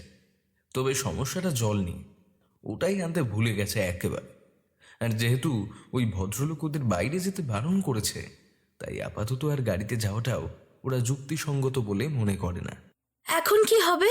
জলই তো আনতে ভুলে গেছি। তোমরা বসো, আমি খুঁজে দেখছি। আরে বাবা, কাউকে না কাউকে তো যেতেই হবে। দিয়া দি খাবার সার্ভ করছে, শুভ্রাদি এখনো ঠিক অবস্থায় নেই, আফ্রিদিদিকেও তো টায়ার্ড লাগছে। এই থাম। আচ্ছা চলো মিলি, আমি যাচ্ছি তোমার সাথে। একটু রেস্ট নিলেই আমি ঠিক হয়ে যাব। আপাতত আমি যদি তোমার সাথে না যাই তাহলে ওনার খুব কষ্ট হবে। আফ্রিদি দিদি, আমি যেতে পারবো, কোনো অসুবিধা হবে না। তুষার ওকে আরো কিছু একটা বলে থামাতে চাইছিল, কিন্তু তার আগেই দীপ্ত ওর হাত ধরে ওকে চোখের ইশারায় বেঁধে দেয়। আফ্রিদি এবং মিলি উঠে যায়, বাকিরা ওখানেই বসে থাকে সবাই। আফ্রিদি এবং মিলি ধীরে ধীরে উঠে আসে সিঁড়ি দিয়ে ওপরের প্যাসেজে। মূলত বাড়িটা বেশ বড়। ওরা যেখানে ছিল সেটাকে মূলত একটা ড্রয়িং রুম বলা চলে। ওরা যে সিঁড়িটা দিয়ে উঠেছিল সেটা অন্য ফ্লোরে যাওয়ার সিঁড়ি নয়। অদূরেই সামান্য উঁচুতে একটা অংশে একটা আলো দেখা যাচ্ছিল, সেদিকেই এগিয়ে যায়। আমার মনে হয় ওদিকটাই হবে, জানো তো মিলি। চলো ওদিকেই যাই। তাই চলো। তবে বাড়িটা কেমন যেন, দেখে মনে হচ্ছে না যে এখানে কেউ বাস করে। সবকিছু ঠিকঠাক থাকলেও কেমন যেন পরিত্যক্ত পরিত্যক্ত। আসলে এমন একটা জায়গা তো, তাই তোমার এরম মনে হচ্ছে। তাই হবে হয়তো। মুখে কথাটা বললেও এতক্ষণ ধরে ও চারপাশে যেই সমস্ত ছবিগুলো এবং অ্যান্টিকগুলো লক্ষ্য করেছে তা ওকে আরও বেশি সন্দিহান করে তুলেছে। অদ্ভুত এক একটা ছবি, কিছু কি ইঙ্গিত দিতে চাইছে ওগুলো? ভাবনায় ছেদ পড়ে আফ্রিদির কথায়। এরপর মাথা থেকে বাকি সব কিছু বার করে দিয়ে ওরা কথা বলতে বলতেই পৌঁছে যায় সেই আলোটার কাছে। ওরা ঠিকই আন্দাজ করেছিল এটা একটা রান্নাঘরই। তোমার কথায় কেমন যেন ঠিক মনে হচ্ছে মিলি। দেখে তো মনে হচ্ছে না বহুদিন এখানে কেউ এসেছে বলে। হ্যাঁ। আনমনেই একবারই রান্নাঘর সংলগ্ন জানালা দিয়ে মিলি বাইরের দিকে তাকায়। হঠাৎ করেই খুব জোরে একটা আলো হয়, আর সেই আলোতেই একটা ছায়াকে সরে যেতে দেখেও। আর ঠিক তার কয়েক সেকেন্ড পরেই কানে তালা লাগিয়ে দেওয়ার মতো বজ্রপাতের শব্দ হয়। দুটো মিশেলে মিলি আফ্রিদিকে শক্ত করে চেপে ধরে একটা চাপা আর্তনাদ করে ওঠে। কি হয়েছে মিলি, ভয় পেয়েছো? দেখেছো, আবার একা আসবে বলেছিলে। দাঁড়াও, আমাকে জলটা ভরতে দাও। ও, ওখানে কেউ ছিল মনে হয়। কি? ওখানে ওখানে কেউ ছিল। আমি আমি কাউকে সরে যেতে দেখেছি। বিড়াল টিড়াল হবে হয়তো। দাঁড়াও, হয়ে গেছে আমার। ভাগ্যিস এখানে এই জগ দুটো পেলাম, নয়তো কিসে করেছে জল নিতাম। আফ্রিদি নিজের মতন কথা বলতে বলতেই কাজটা শেষ করে। তারপর মিলিকে সাথে নিয়ে ফিরে আসে সবাই যেখানে ছিল সেখানে। তবে মিলি কিন্তু আর কিছুতেই নিজের মনকে শান্ত করতে পারে না। তুষারের পাশে এসে চুপ করে বসলে তুষার একবার আর চোখে ওর দিকে তাকায়। দেখে মিলি একভাবে বাইরের দিকে তাকিয়ে রয়েছে। ওরা যে যার মতো করে খাওয়া শুরু করে। তবে প্রবীর জল খেতে গিয়ে থুথু করে ওঠে। এ কি হলো? এমন করছো কেন? মিলি চমকে উঠে প্রবীরের হঠাৎ এই আচরণে। তবে ঠিক কী হয়েছে সেটা বোঝে না। মিলি জলের জগটার দিকে একভাবে তাকিয়ে থাকে। তারপর ওটা টেনে এনে নাকের ডগায় ঠেকায়। আর মুহূর্তের মধ্যেই ওর মুখটা ফ্যাকাশে হয়ে যায়। এতটা আষ্টে গন্ধ! এটা যে তাজা রক্তের গন্ধ। এই কয়েকদিনেই হসপিটালের অ্যাটমসফিয়ারে অভ্যস্ত হয়ে ওঠার ফলে এই গন্ধ ওর অচেনা নয়। কিন্তু এই জলের গন্ধে রক্তের গন্ধ কেন বের হবে সেটা ওর মাথায় ঢোকে না। কি হলো মিলি, তোমাকে এমন দেখাচ্ছে কেন? না না, কিছু না। তোমরা এই জলটা খেও না, এই জলটা ঠিক নেই। প্রত্যেকেই একবার মিলির মুখের দিকে তাকায়। তবে জলটার মধ্যে যে কিছু সমস্যা রয়েছে তা বুঝেই বাকিরা ওটাকে ইগনোর করে। কিন্তু বাইরের আবহাওয়া ক্রমশ খারাপের দিকে যাচ্ছে। প্রত্যেকেই প্রায় চিন্তিত। তার মধ্যে এইসব ঘটনা আরও বেশি করে ওদের ঘেঁটে দিচ্ছে। বেশ কিছুক্ষণ ওরা নীরবতা পালন করে। দীপ্তই প্রথম নিস্তব্ধতা ভাঙে। আচ্ছা, শোনো, ওই ভদ্রলোকের সাথে সাথেই আমি ঢুকেছিলাম। ওই দিকের ঘরে উনি আমাদের রেস্ট নিতে বলেছেন। তো দুটো ঘর রয়েছে ওইদিকে। তাহলে আমরা ছেলেরা একটা ঘরে শুয়ে পড়ছি, আর তোমরা মেয়েরা একটা ঘরে শুয়ে পড়ো, কেমন? কিন্তু যদি কিছু সমস্যা। আরে আমরা তো পাশের ঘরেই থাকবো দিয়া, আপত্তি করো না আর। আমি সকলকে একটা বিষয় একটু বলতে চাই। মানে, আমি বুঝতে পারছি না তোমরা ঠিক কিভাবে নেবে বিষয়টাকে, কিন্তু তবুও আমি যতক্ষণ না বলবো ততক্ষণ শান্তি পাবো না। আসলে এই বাড়িটা আমার ঠিক মনে হচ্ছে না। না, আমি তোমাদেরকে একেবারেই ভয় দেখাতে বা ইচ্ছাকৃতভাবে সাসপেন্স তৈরি করার জন্য কিছু বলতে চাইনি। আসলে এই বাড়ির নামটা লাফিং হাউস আমার ঠিক। হঠাৎ করেই বাইরে ঝনঝন করে কিছু পড়ার শব্দ হয়, আর তাতেই ওরা প্রায় প্রত্যেকে চমকে ওঠে। এবং সেই সাথেই এই বাড়ির গ্র্যান্ডফাদার ক্লক জানান দেয় এখন ঠিক রাত 12টা বাজে। ওরা আর ওখানে বসে থাকার সাহস দেখায় না কেউই। সেই সাথে কোথায় শব্দ হয়েছে তার উৎস খোঁজারও চেষ্টা করে না। তবে যেই ঘর দুটো ওদের জন্য বরাদ্দ আছে বলে ওদের মনে হয়েছিল, সেখানে যাওয়ার পর প্রথমে প্রত্যেকটা মেয়েকে একটা ঘরে ঢুকিয়ে দেয় এবং সেই সাথে দীপ্ত এবং প্রবীরও ঢুকে। ওদের চিন্তা না করতে বলে ওরা বেরিয়ে আসে বাইরে। ঠিক এই প্যাসেজেরই উল্টো দিকের ঘরটাতে ওদের থাকার ব্যবস্থা করা হয়েছে। তুষার এবং অরুণ আগেভাগেই সেই দিকে গেছে। বেশ কিছুটা সময় কেটে যায়, তবে ওদের কারো চোখেই আপাতত ঘুম আসে না। মূলত পারিপার্শ্বিক পরিবেশ আজ ওদেরকে মোটেই শান্ত হতে দিচ্ছে না। তবে মিলির মাথায় ঘুরছে তখন অন্য চিন্তা। বারবার ও নিজের হাত ঘড়িটার দিকে তাকাচ্ছে আর এপাশ ওপাশ করছে তক্তপোষের উপর। 1টা বাজতে আর 40 মিনিট বাকি। এসবই ভাবছিল, হঠাৎ করেই ওর মনে হয় ও ঠিক যেখানটায় শুয়ে রয়েছে ঠিক তার সোজাসুজি দেওয়ালে টাঙানো ছবিটা নড়ে উঠল। তবে কাউকে ডেকে এই বিষয়ে বলবে এমনটা হওয়ার নয়। তবে বেশ কিছুক্ষণ ওকে এভাবে থাকতে দেখে এবার শুভ্রা ওর উদ্দেশ্যে বলে, আমি বুঝতে পারছি তুমি কিছু একটা নিয়ে চিন্তা করছো, কিন্তু এখন তো অপশন আমাদের কাছেও কিছু নেই। বাইরে বৃষ্টি হচ্ছে, গাড়ি অবধি যেতেও পারবো না, আর কেউই নিরাপদ শেল্টার ছেড়ে বেরোবো বা কী করে? আমরা একটু ঘুরে দেখতে পারি না বাড়িটা? এই এত রাত্রে? না না মিলি, এটা ঠিক হবে না। ওরা জানলে কিন্তু খুব রাগ করবে। কিন্তু আচ্ছা দাঁড়াও দাঁড়াও, আমি দেখছি। শুভ্রা কথাগুলো বলেই তাড়াতাড়ি করে প্রবীরকে একটা মেসেজ লেখে এখানে এইভাবে ঘুম আসছে না, তাই ওরা বাইরে যেতে চায়। তবে ওদিক থেকে কোনো রিপ্লাই আসে না। ওদিকে ততক্ষণে ওরা 4 জন বসেছে ম্যাজিক মোমেন্টের বোতল নিয়ে। কিছু রিপ্লাই দিল? না তো। চলো যাই। আচ্ছা চলো। ওরা ধীরে ধীরে দরজা খুলে বাইরে এসে দাঁড়ায়। বাইরে বৃষ্টি তখনও এতটুকু কমেনি। সেই সাথে রাত বাড়ায় পরিবেশ আরও যেন থমথমে হয়ে গিয়েছে। তবে ওদের উল্টো দিকের ঘরটা থেকে তখনও তুষারদের মৃদু গুঞ্জন ভেসে আসছে।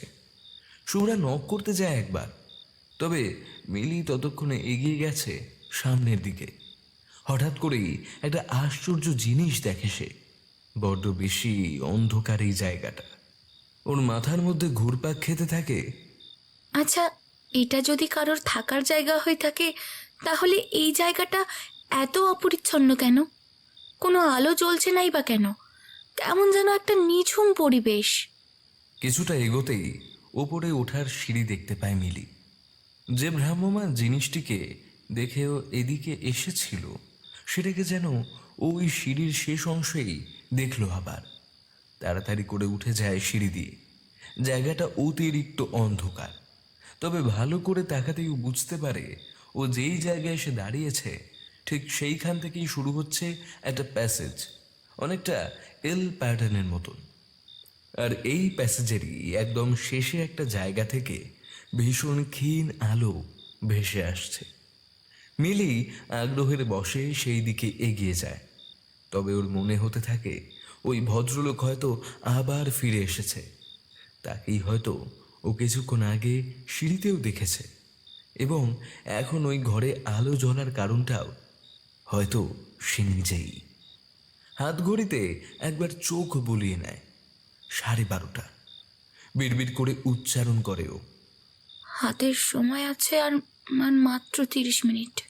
তারপর দ্রুত পায়ে এগিয়ে যায় যেদিকে আলো জ্বলছিল সেই দিকে। কিন্তু যতই এগোতে থাকে ততই ওর মনের মধ্যে একটা দম বন্ধ করা ভয় ধীরে ধীরে ওর পুরো শরীরকে আশ্রয় করে নিতে থাকে। এক পা এগোলেও ওর মনে হয় ওর হয়তো ঠিক পেছনেই কেউ রয়েছে, বা দূর থেকে কেউ হয়তো ওর দিকেই লক্ষ্য করে যাচ্ছে। এবং সেই সাথেই এখানে আসার পর থেকেই পাচ্ছে একটা আষ্টে কিছু পোড়ার গন্ধ। খুব স্পেসিফিকভাবে বললে মাংস পোড়ার গন্ধ। না না, কি ভাবছে ও?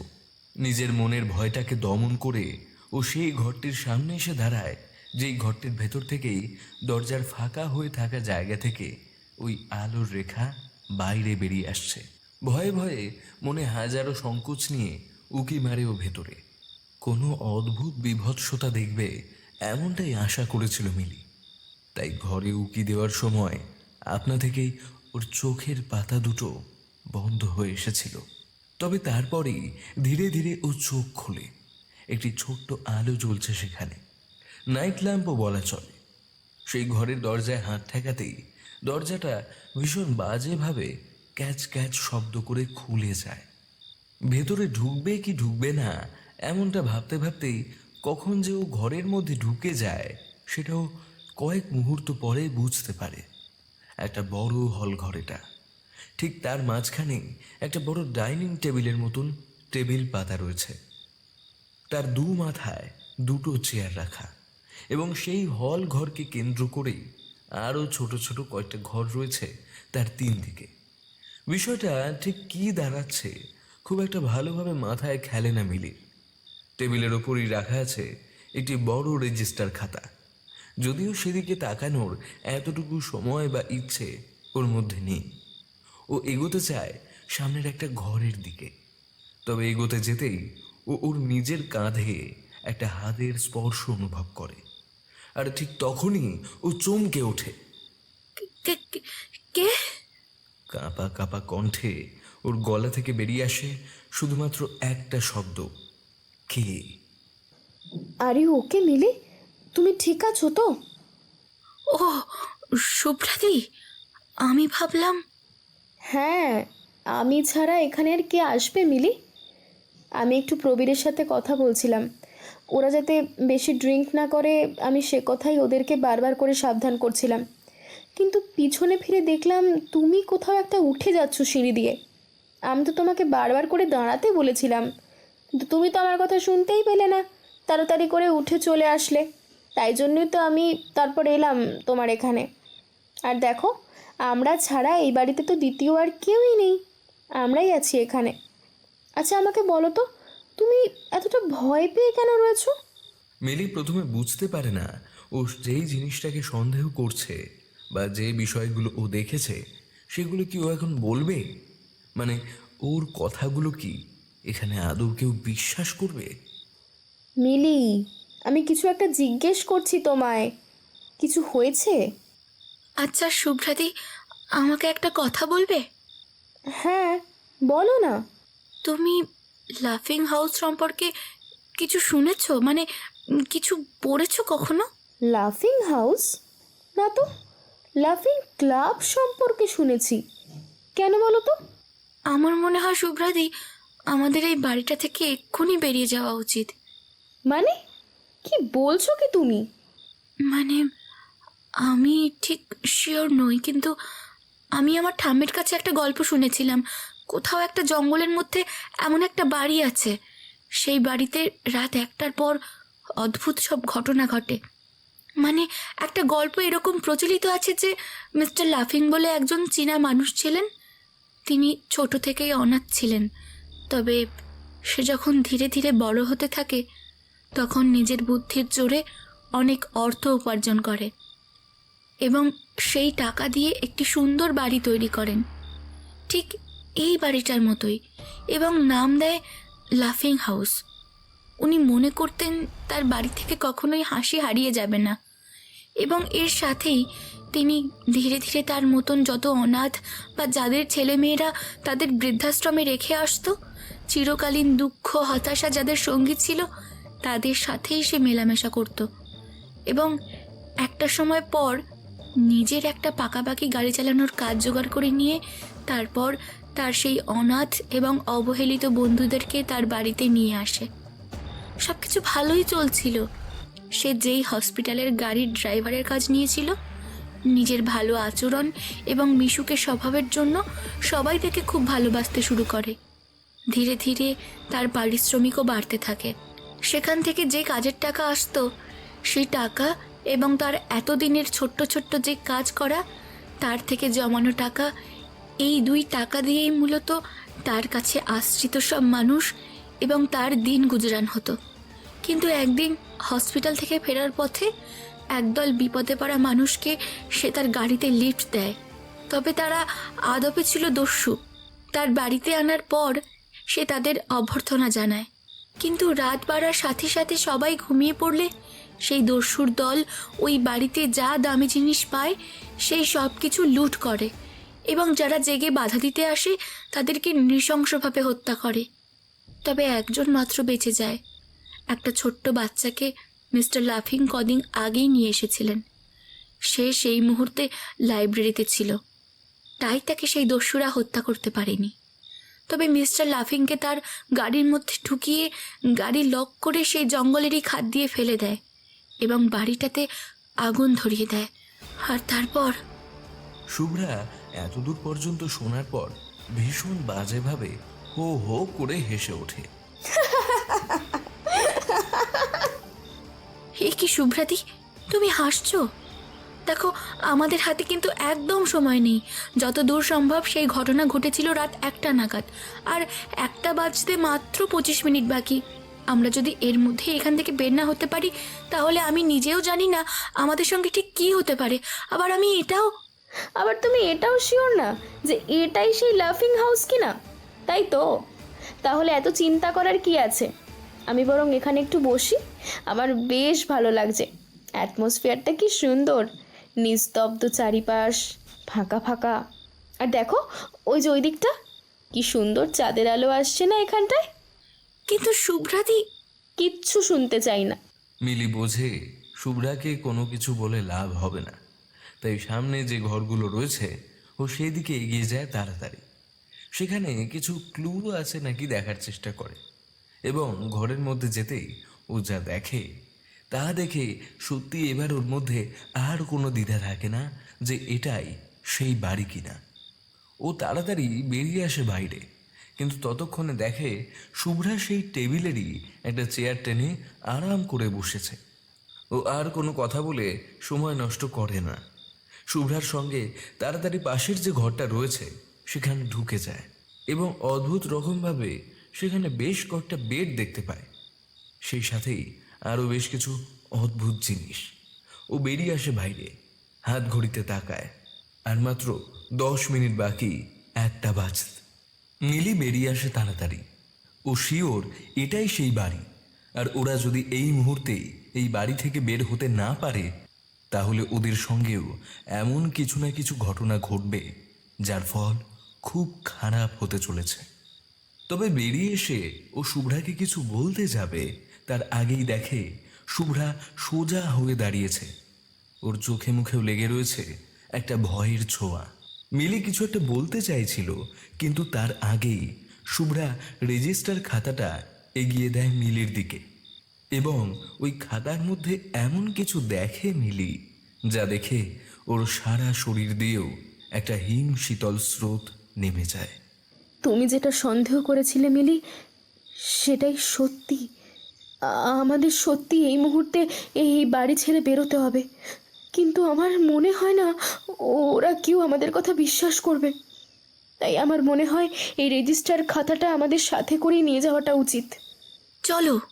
দুজনে ছোটে নিচের দিকে, তবে ওরা সিঁড়ির একদম শেষ ধাপে এসে পৌঁছেছে। ঠিক তখনই বাড়ির ফাদার ক্লকটা জানান দেয় 1টা বাজছে। চমকে ওঠে দুজনেই, তবে দুজনের ঠোঁটের কোণেই ততক্ষণে ওরা ফুটিয়ে তুলেছে হাসি। শুভ্রা ছোটে সবাই যেখানে রয়েছে সেই ঘরের দিকে, আর মিলি ছোটে প্রধান দরজার কাছে। তবে দরজার কাছে গিয়ে ওটাকে বারবার করে আঘাত করার পরেও কোনো মতেই দরজাটা খুলতে পারে না ও। যেটা ভয় পেয়েছিল ঠিক সেটাই ঘটেছে, দরজা সম্পূর্ণভাবে বন্ধ হয়ে গিয়েছে। অনেকবার চেষ্টা করেও সেই দরজা খুলতে না পেরে ছুটে আসে সবাই যেখানে ছিল ঠিক সেখানেই। ইতিমধ্যেই শুভ্রা, দিয়া এবং আফ্রিদিকে প্রবীরের ঘরে ডেকে নিয়ে এসেছে। ওরা প্রত্যেকেই অবাক হয়ে তাকিয়ে রয়েছে শুভ্রার দিকে। তবে মিলি ওখানে আসতেই সবাই কিছু একটা গম্ভীরভাবে জিজ্ঞেস করতে যাচ্ছিল মিলিকে, কিন্তু তার আগেই শুভ্রা বিষয়টাকে সামাল দেয়। ভীষণ হাসি হাসি ভাবেও বলে, আরে তোমরা এরকম গম্ভীর কেন হয়ে যাচ্ছ? আরে এইভাবে তাকানোর কিচ্ছু হয়নি। আমরা আজকে মজা করব বলেই তো এখানে এসেছিলাম, তাই না? আচ্ছা শোনো না, আমরা সারা রাত্রি এখানে নিশ্চয়ই এমনি এমনি বসে থাকবো না, বা ঘুমিয়ে ঘুমিয়ে নিশ্চয়ই আজকের রাতটা নষ্ট করব না। তাই আমার মাথায় না একটা প্ল্যানিং এসেছে। আমরা আজকে এখানে বসে বসে গেম খেলবো, কিংবা আড্ডা, ইয়ার্কি, নাচ গান এসব করব। শুভ্রার একটা কথার সঙ্গেও আরেকটা কথার কোনো ইন্টারলিঙ্ক খুঁজে পায় না এখানে বসে থাকা মানুষগুলো। দিয়া বলে, সেসব তো ঠিক আছে শুভ্রা, তোর কথায় যুক্তিও আছে, কিন্তু ঘুমিয়ে পড়ার পর কাউকে ঘুম থেকে তুলে নিয়ে এসে এইভাবে এই ধরনের প্রপোজাল দেওয়ার মানেটা ঠিক কি আমি এখনো বুঝতে পারছি না। আর তাছাড়া তোর কথাগুলো এরকম শোনাচ্ছে কেন? দিয়ার কথার রেস্টে নেই আফ্রিদি বলে, কেমন যেন অগোছালো, একটা কথার সঙ্গেও তো আরেকটা কথাকে মেলানো যাচ্ছে না। আমার মাথায় যে গেমটা এসেছে, সেই গেমটা কিন্তু তোমাদেরকে খেলতে হবে। গেমটা হচ্ছে আমাদেরকে কনস্ট্যান্ট হাসতে হবে। শুভ্রার এই অসংলগ্ন আচরণ দেখে প্রবীর এবার এগিয়ে আসে শুভ্রার দিকে।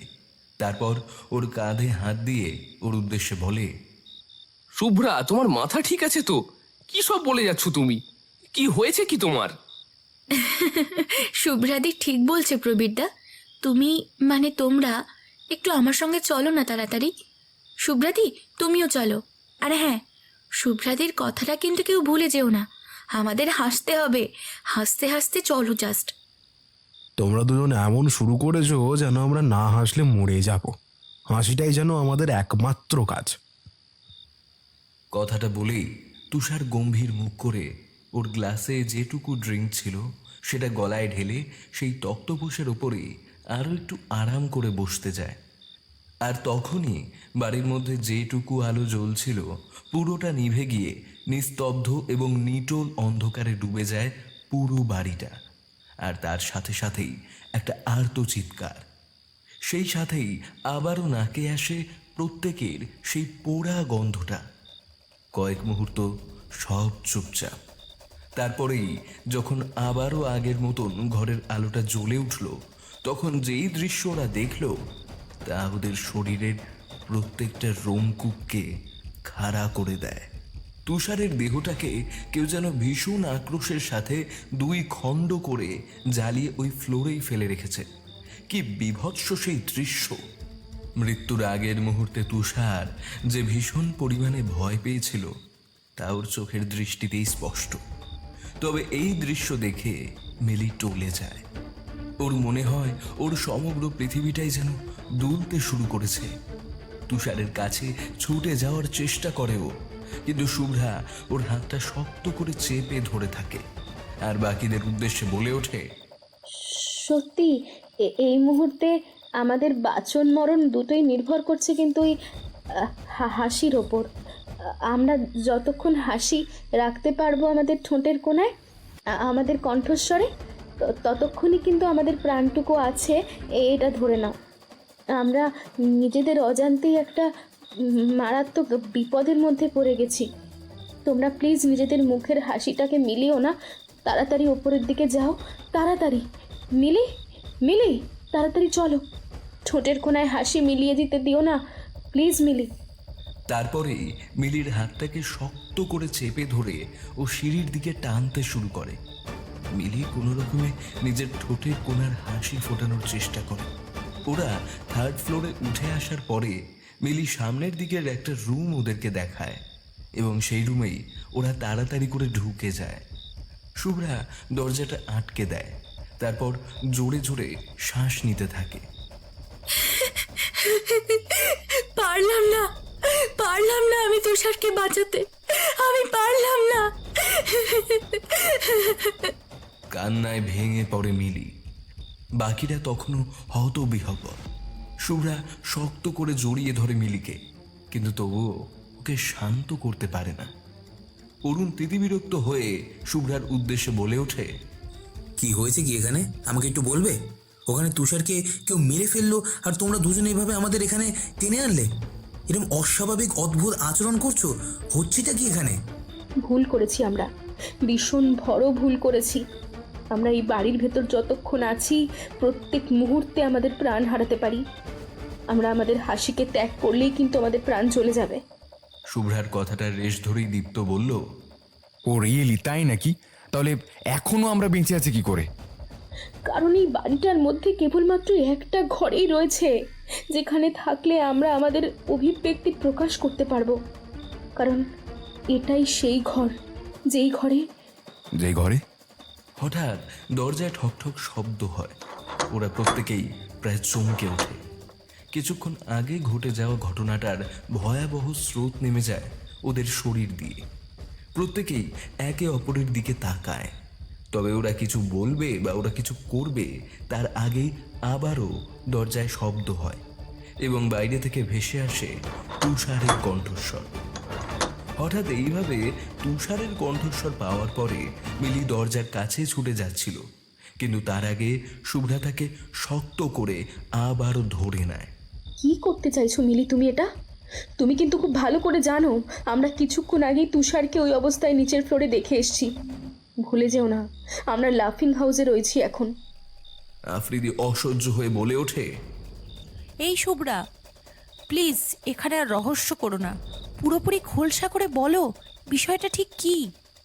মিলি হতবিহ্বল হয়ে বসে থাকে ফ্লোরের উপর, এবং শুভ্রা মিলির কাছ থেকে শোনা এই লাফিং হাউস সম্পর্কে প্রত্যেকটা ঘটনা ওদের কাছে বিবৃত করে এবং রেজিস্টার খাতাটা ওদের দিকে এগিয়ে দেয়।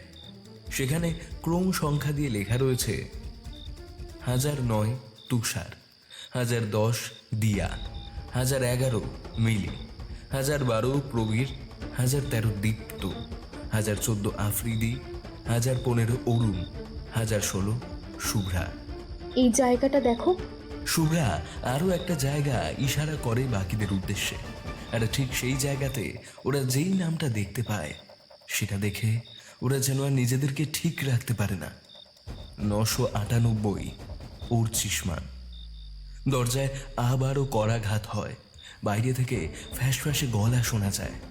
অরুণ উত্তর দিতে যাচ্ছিল, তার আগেই দিয়া ওর মুখটা শক্ত করে চেপে ধরে। তুমি কাকে উত্তর দিতে যাচ্ছ অরুণ? তুমি যাকে উত্তর দিতে যাচ্ছ সে কি আদৌ এখন আর বেঁচে আছে? দিয়া ঠিক বলেছে অরুণ, একটু চুপ করে যাও প্লিজ।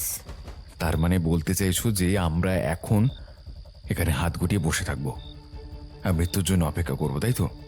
আমি সেটা বলতে চাইনি, কিন্তু তবুও। কিন্তু শুভ্রা, বাইরে আমরা আমাদের একজন বন্ধুকে অলরেডি হারিয়ে ফেলেছি। তুষার আর আমাদের মধ্যে নেই। তুষার ডেড। আর তুমি বলছো আমাদেরকে এখানে এভাবে হাত গুটিয়ে বসে থাকতে? যদি এমনই হয়ে থাকে তাহলে আমাদেরকে এখান থেকে বের হতে হবে, আর সেই বের হওয়ার জন্য আমাদেরকে রাস্তাটা ঠিকভাবে খুঁজে বার করতে হবে যেখান থেকে আমরা বের হতে পারবো। তাই ঘরের মধ্যে এভাবে বসে থেকে কোনো উপায় বের করা যাবে না। তবে একটা কথা আমাকে বলো তো, তোমাদের কথা মতন এই বাড়িতে যতক্ষণ আমরা আমাদের মুখের হাসি ধরে রাখতে পারবো ততক্ষণ নিজেদের প্রাণ টিকিয়ে রাখতে পারবো। তবে আমরা এতক্ষণ ধরে এই ঘরে রয়েছি, কিন্তু আমাদের কিছু হচ্ছে না কেন? কারণ এটাই সেই লাইব্রেরি, যেই লাইব্রেরিতে সেই দিন একটি মাত্র মেয়ে বেঁচে গিয়েছিল সেই দস্যুদের আক্রমণ থেকে, যে পালাতেও সক্ষম হয়েছিল বাড়িটি আগুনে জ্বলে যাওয়ার আগে। কিন্তু সেই দস্যুরা কোনোভাবেই তাদের কোনো রকমের উইটনেস রাখতে চায়নি। তাই মেয়েটি বাইরে বেরিয়ে গেলেও তাকে প্রাণে মেরে ফেলা হয়। ওরা কথা বলছিল, হঠাৎ করে বাইরে একটা গাড়ির আওয়াজ শুনতে পায়। এই ঘরটিতে যে ছোট একটি কাচের জানালা ছিল সেটা দিয়ে বাইরে তাকাতেই দেখেছে ওরা ঠিক যেই গাড়িটিকে অনুসরণ করে এই বাড়িতে এসে উপস্থিত হয়েছিল সেই গাড়িটি আবার ফিরে এসেছে। আফ্রিদি এবার জানালার কাছে ছুটে যায় সেই ভদ্রলোকটিকে ডাকতে, কিন্তু অরুণ এবার ওর হাতটা শক্ত করে ধরে। আফ্রিদি দাঁড়াও, আমার মনে হয় আমরা আবার ওকে একটা ভুল করব। যদি আমরা এই মুহূর্তে ওই লোকটিকে ডাকার চেষ্টা করি, যদি শুভ্রা এবং মিলির কথা সত্যি হয়ে থাকে, তাহলে এই গাড়িতে মিস্টার লাফিং রয়েছে। প্রত্যেকেই বেশ কিছুটা সময় চুপচাপ দাঁড়িয়ে থাকে সেই ঘরের মধ্যে। তবে বেশিক্ষণ ওভাবে দাঁড়িয়ে থাকতে পারে না। ঘড়িতে এখন সময় জানান দিচ্ছে 1:30 বাজে। রাত কভার হতে এখনো প্রায় 2.5-3 ঘন্টা।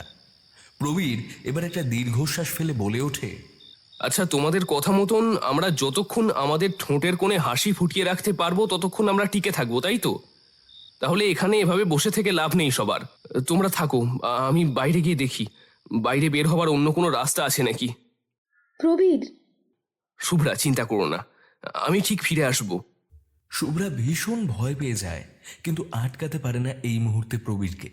সে খুব ভালো করে জানে প্রবীরকে আটকিয়েও কোনো লাভ হবে না এখন। মুহূর্তের মধ্যে চোখের সামনে ভেসে ওঠে দুটো মানুষের মুখ, একটা তুষারের আর একটা ওর চিসমানের। প্রবীর বাইরে বের হতেই শুভ্রা আবারও ঘরের দরজা ভালো করে বন্ধ করে দেয়। দরজার মধ্যে পিঠ দিয়ে হেলান দিয়ে চুপ করে দাঁড়িয়ে থাকে মাটির দিকে তাকিয়ে। অপরদিকে প্রবীর ধীরে ধীরে সিঁড়ি দিয়ে নেমে আসে, নিচে প্রধান দরজার কাছেই এসে দাঁড়ায়। তবে প্রত্যেকের কথা মতো নিজের ঠোঁটের কোণ থেকে এক মুহূর্তের জন্য হাসি মিলিয়ে যেতে দেয় না। ঠোঁটের কোণায় টেনে রাখে একটা হাসির রেশ। একবার চারপাশটা ভালো করে দেখে নেয় তুষার কোথাও আছে নাকি, কিন্তু অদ্ভুত রকম ভাবে মাংস পোড়া গন্ধটা থাকলেও তুষারের দেহটা কোথাও নেই এখানে।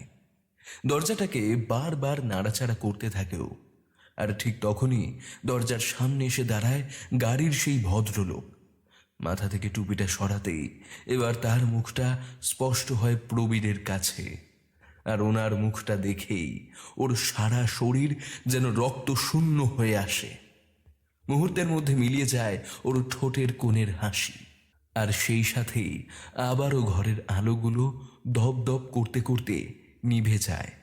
মাংস পোড়ার গন্ধটাও প্রখর হয়ে এসে নাকে ঠেকে প্রবীরের। আর সেই সাথেই একটা ভীষণ জ্বালাময় কিছু একটা ছোঁয়া। আচ্ছা, নিচে কি হচ্ছে বলো তো? এখনো তো ওপরে এলো না ও। শুভ্রা ব্যতিব্যস্ত হয়ে ওঠে। তবে ওর এই অস্থিরতা দেখে এবার অরুণ বলে ওঠে, আমি আর দীপ্ত একবার গিয়ে দেখি কোথায় ও। তবে অবশ্যই ফিরে আসবো, চিন্তা করো না তোমরা। তোমাদের মধ্যে যে কোনো একজন যাও, একজন এখানে থাকো। আফ্রিদি ভয় পেয়ে কথাটা বলে। ঠিক আছে, তাহলে আমি আর অরুণ বাইরে যাচ্ছি, গিয়ে দেখি কি হলো। দিয়ার কথায় মিলি চোখ তুলে তাকায় একবার সবার দিকে, তারপর বিড়বিড় করে উচ্চারণ করে, ছাড়বে না, ও কাউকে ছাড়বে না। এই বাড়ি থেকে আমাদের কারোর মুক্তি নেই। আমরা সবাই মরে যাব। হ্যাঁ, আমরা সবাই মরে যাব, সবাই। অরুণ এবং দিয়া বাইরে বেরিয়ে আসে। ওরা বাইরে আসতেই আবারও দরজা বন্ধ হয়ে যায় ভেতর থেকে। তবে ওরা এবার করিডোরে এসে চারপাশে ভালো করে তাকায়। কোথাও কেউ নেই, না তুষারের সেই প্রেতাত্মা আর না প্রবীর। তবে চারপাশে একটা উৎকট গন্ধ রয়েছে। আচ্ছা শোনো দিয়া, তুমি যখন আমার সঙ্গে বাইরে এসেছো তখন তুমি করিডোরের ওপাশটা দেখো তো, আমি করিডোরের এপাশটা দেখি। দুজনে এক পাশে গিয়ে কোনো লাভ নেই। ঠিক আছে। ওরা দুজন দুপাশে গিয়ে এবার জোরে জোরে প্রবীরের নাম ধরে ডাকতে থাকে। প্রবীর, প্রবীর, প্রবীর, প্রবীর। কিন্তু কোনো দিক থেকেই কোনো সারা শব্দ আসে না। দিয়া যেদিকে গেছিল সেদিকে একটা ঘর থেকে শব্দ ভেসে আসতে শোনেও। সেই ঘরটাকে উদ্দেশ্য করেই ও এগিয়ে যায় সামনের দিকে এবং সেখানে যেতেই দেখে কোথাও কিছুই নেই। অনেকটা দ্বিধা নিয়ে ও সেই ঘরের দরজাটা পুরো খোলে। ভেতর থেকে আবারও শব্দ আসতে শুরু করেছে।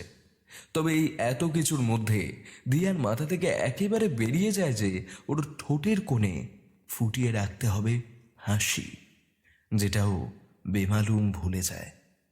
ভয়ার্ত দৃষ্টি নিয়ে ওই ঘরের মধ্যে ঢোকার পরেই বোঝে ও কিছু একটা ভুলেছে। তবে ততক্ষণে অনেক দেরি হয়ে গেছে। ও দেখে সেই ঘরে একটি টেবিল রাখা রয়েছে এবং সেই টেবিলের চারপাশে বেশ কয়েকটা বাচ্চা খেলা করছে এবং সেই টেবিলের মাঝখানেই রয়েছে একটা মানুষের মাথা, যার থেকে টপ টপ করে রক্ত চুইয়ে পড়ছে। এই দৃশ্য দেখে আর নিজেকে ঠিক রাখতে পারে না দিয়া, চিৎকার করে ওঠে। আর ওর এই চিৎকারের শব্দ শুনে এবার সেই বাচ্চাগুলি ওর দিকেই ঘুরে তাকায় এবং দিয়া দেখে একটা বাচ্চাও ঠিক নেই। তাদের কারোরই চোখের মনি নেই, পরিবর্তে রয়েছে কোটর। সারা শরীর যেন মানুষের নয়, কোনো সাপদের। দিয়া ওখান থেকে পালাতে যাবে তার আগেই ও লক্ষ্য করে দুটো বাচ্চা তাদের লম্বা লম্বা জিভ বার করে ওর পা দুটোকে শক্ত করে পেঁচিয়ে নেয় এবং সেই সাথেই আরও একটা লকলকে জিভ ওর দিকে এগিয়ে আসছে, যেটা আসছে টেবিলের মাঝে রাখা ওই কাঁটা মুন্ডুটার থেকে। তবে সেই মুন্ডু এবার দিয়ার দিকে ঘুরতেই দিয়া আরো জোরে চিৎকার করে ওঠে, প্রবীর!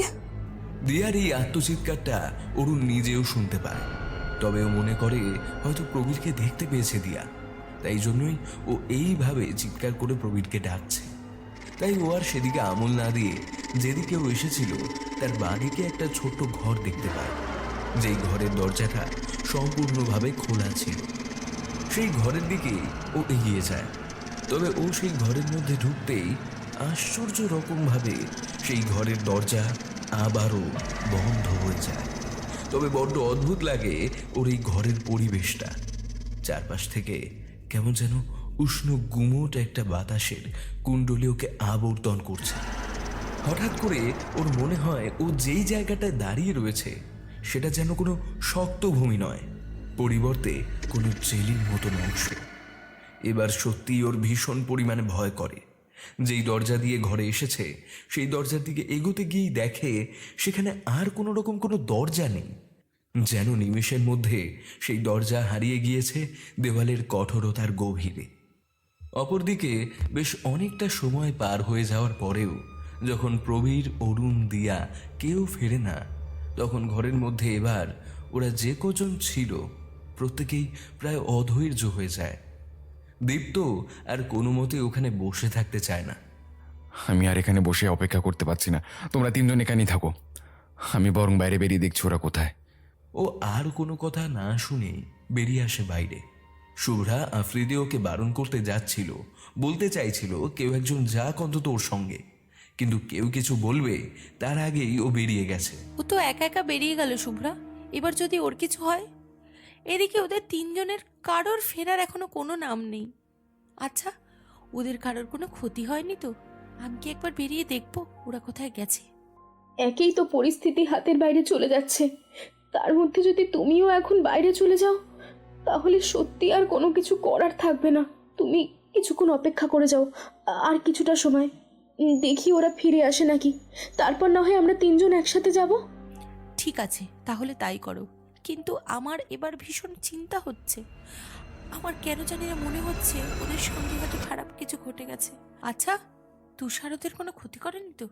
আফ্রিদির কথাটা শোনা মাত্রই এবার এতক্ষণে মিলি কথা বলে। তুমি ঠিকই আন্দাজ করছো আফ্রিদিদি। আমার মনে হয় কোনো না কোনো ঘটনা অবশ্যই বাইরে ঘটেছে, যার জন্য ওরা এখনো ফিরছে না। আর ঠিক তখনই বাইরে খুব কাছেই খুব জোরে একটা বাজ পড়ে এবং তার যেটুকু আলো এসে ওদের জানালার কাছে প্রতিফলিত হয় তাতে ওরা বাইরের গার্ডেনের দিকে তাকিয়ে প্রত্যেকেই স্তব্ধ হয়ে যায়। ওরা দেখে একদল বাচ্চা দুটো মানুষের কাটা মাথা নিয়ে ছোড়াছুড়ি করে খেলা করছে এবং সেই সাথেই উল্লাস করছে।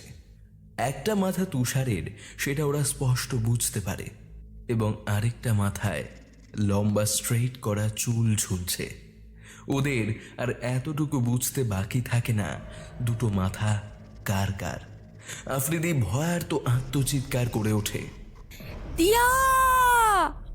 আর ঠিক তখনই কেউ ওদের জানালার কাছে এসে একটা রক্তমাখা হাতের থাবা বসায়। চিৎকার করে ওঠে ওরা, আর ঠিক সেই মুহূর্তেই আবারও ওদের দরজার সামনে এসে কেউ যেন বারবার করে দরজায় টোকা মারতে থাকে। এই মুহূর্তে প্রত্যেকেই প্রায় ওরা ভয়ে ঠক ঠক করে কাঁপছে। কোনো উপায় ওরা খুঁজে পাচ্ছে না। অন্যদিকে ঘরের দরজায় টোকা পড়ার শব্দ ক্রমশ বাড়তে শুরু করেছে। আর কতক্ষণ সহ্য করতে হবে আমাদের এসব? আর কতক্ষণ? আমরা কেউ হয়তো আর বাঁচবো না, কেউ না। দীপ্ত বাইরে চলে গেল। আমার এবার সত্যি ভীষণ পরিমাণে ভয় করছে, ভীষণ পরিমাণে ভয় করছে।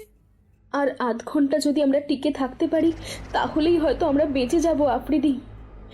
দেখো 3:30 বেজে গেছে, 4টে বাজলেই ভোর হয়ে যাবে, তখন আবার এই বাড়ি আগের মতোই স্বাভাবিক হয়ে যাবে। হঠাৎ করেই দরজার কাছে এবার একসঙ্গে দুটো পায়ের শব্দ ওরা শুনতে পায়, এবং সেই সাথেই দীপ্তর কণ্ঠস্বর। দরজা খোলা আফ্রিদি, দেখো আমরা এসেছি, আমি, অরুণ আর দিয়া। আফ্রিদি ততক্ষণে দরজা খোলার জন্য এগিয়ে গিয়েছিল, দরজার শিকলে হাতও দিয়ে দিয়েছিল, কিন্তু দিয়ার নামটা শোনা মাত্রই ও দরজা থেকে সরে আসে পেছন দিকে। দুই হাতে নিজের মুখ চেপে ধরে নিজের ভয়ার্ত চিৎকারটাকে দমন করার চেষ্টা করে। ওদের তিনজনের কারোরই আর বুঝতে বাকি থাকে না ওরা ঠিক যেই ভয়টা পাচ্ছিল এতক্ষণ সেটাই ঘটেছে। আচ্ছা, এমন কি হতে পারে না যে দরজার বাইরে যারা দাঁড়িয়ে আছে তাদের কিছু হয়নি, আমরা ভয়তে হ্যালুসিনেট করছি? শুভ্রাদি, তোমার আশঙ্কাটা যদি ঠিক হতো তবে আমার থেকে খুশি হয়তো আর কেউ হতো না। কিন্তু তুমি দীপ্তদার গলার আওয়াজটা শুনেছ? তোমার মনে হচ্ছে ওরা জীবিত? না না না, এটা হতে পারে না, কখনোই হতে পারে না। আমাদের হাতে আর অপশন নেই আফ্রিদি, নিজেকে একটু সামলাও, একটু একটু সামলাও। আমাদের বাঁচতে হবে, আমাদের ফিরতে হবে। বাবা মা। শুভ্রা, শুভ্রা দরজা খোলো, শুভ্রা দরজা খোলো। দেখো আমি বেঁচে আছি, ওরা মরে গেছে, কিন্তু আমি তোমার ভালোবাসায় আবার ফিরে এসেছি। ওরা কেউ নেই দরজার কাছে, তুমি তাড়াতাড়ি দরজা খোলো, আমি এক্ষুনি ভেতরে ঢুকে যাই, নয়তো ওরা আমাকেও মেরে। প্রবীর, প্রবীর বেঁচে আছে, তোমরা শুনলে? আমার প্রবীর বেঁচে আছে। শুভ্রা ছুটে যায় দরজা খোলার জন্য, কিন্তু দরজার কাছে যাওয়ার পরেই একবার পেছন দিকে ফিরে তাকায় ওদের দিকে। দেখে ওর দিকে একভাবে ভয়ার্ত দৃষ্টি নিয়ে তাকিয়ে রয়েছে আফ্রিদি এবং মিলি। ওদের উদ্দেশ্যে বলে, তোমরা ভয় পেও না, দেখো প্রবীর এসে গেছে, আমরা ঠিক বেঁচে যাব এবার, ঠিক আমরা এখান থেকে বেরিয়ে যেতে পারবো। ওদের সঙ্গে যা হয়েছে হয়ে গেছে, আর তো অল্প একটু সময়ের ব্যাপার বলো, আমরা এই অল্প একটু সময় এই ঘরের মধ্যে নিজেদেরকে ঠিক বাঁচিয়ে নিতে পারবো। তোমরা একদম চিন্তা করো না, আমি দরজাটা খুলছি। না মিলি, তুমি একদম ভয় পেও না, আমি ওর গলার স্বর চিনি। আমি এতক্ষণ আমরা যে সমস্ত গলার স্বর শুনছিলাম বা যা সমস্ত ঘটনা ঘটেছে সেগুলো অস্বাভাবিক, অতি ভৌতিক, কিন্তু ওর গলার স্বর, ওর কণ্ঠস্বরের মধ্যে তো অস্বাভাবিকতা কিছু নেই, তাই না? তোমরা প্লিজ ভয় পেও না। শুভ্রা আর কারোর কোনো কথা শোনে না, দরজা খুলে দেয়। আর দরজা খোলার সঙ্গে সঙ্গেই একটা ঠান্ডা বাতাসের কুণ্ডলী এসে প্রবেশ করে ওরা যে ঘরের মধ্যে ছিল সেই ঘরের মধ্যে, এবং সেই সাথে প্রবীরও এসে ঢোকে ঘরের মধ্যে একেবারে অক্ষত অবস্থায়। এতক্ষণের চিন্তা, ভয় এবং দিশেহারাভাবে পাগল হয়ে গিয়ে শুভ্রা কোনো কিছু না ভেবেই শক্ত করে জড়িয়ে ধরে প্রবীরকে। ওর দুই গাল নিজের হাতের মধ্যে ধরে বারবার করে ওর মুখে চোখে চুমু খেতে থাকে। হু হু করে কাঁদছে ও। এতক্ষণ কোথায় ছিলে তুমি? আমি পাগল হয়ে যাচ্ছিলাম এখানে। তুমি তো জানো, তুমি যখন বেরিয়েছো আমি তখনই কতটা ভয় পেয়ে গিয়েছিলাম, তারপরও তুমি এতটা দেরি করে আসলে। তুমি জানো এইখানে কত কিছু হয়ে গেছে? তার থেকেও সব থেকে ভয়ঙ্কর ঘটনা কি ঘটেছে তুমি কি জানো? আমরা এই 4 জন ছাড়া আর কেউ নেই, সবাইকে শেষ করে দিয়েছে ওই আত্মারা, পুরো শেষ করে দিয়েছে, সব শেষ করে দিয়েছে। আবারও কাঁদতে শুরু করে, তবে বেশ কয়েক মুহূর্ত পরে হঠাৎ করেই শুভ্রা প্রবীরের থেকে একটু সরে এসে সোজা হয়ে দাঁড়ায়। তারপর কিছু একটা ভেবে নিয়ে ওকে বলে, আচ্ছা প্রবীর, তুমি এতক্ষণ বাইরে থাকার পরেও ওরা তোমার কোনো ক্ষতি করতে পারেনি কেন? তুমি কি ওদেরকে দেখেছিলে একবারও? ওরা তোমাকে দেখা দিয়েছে?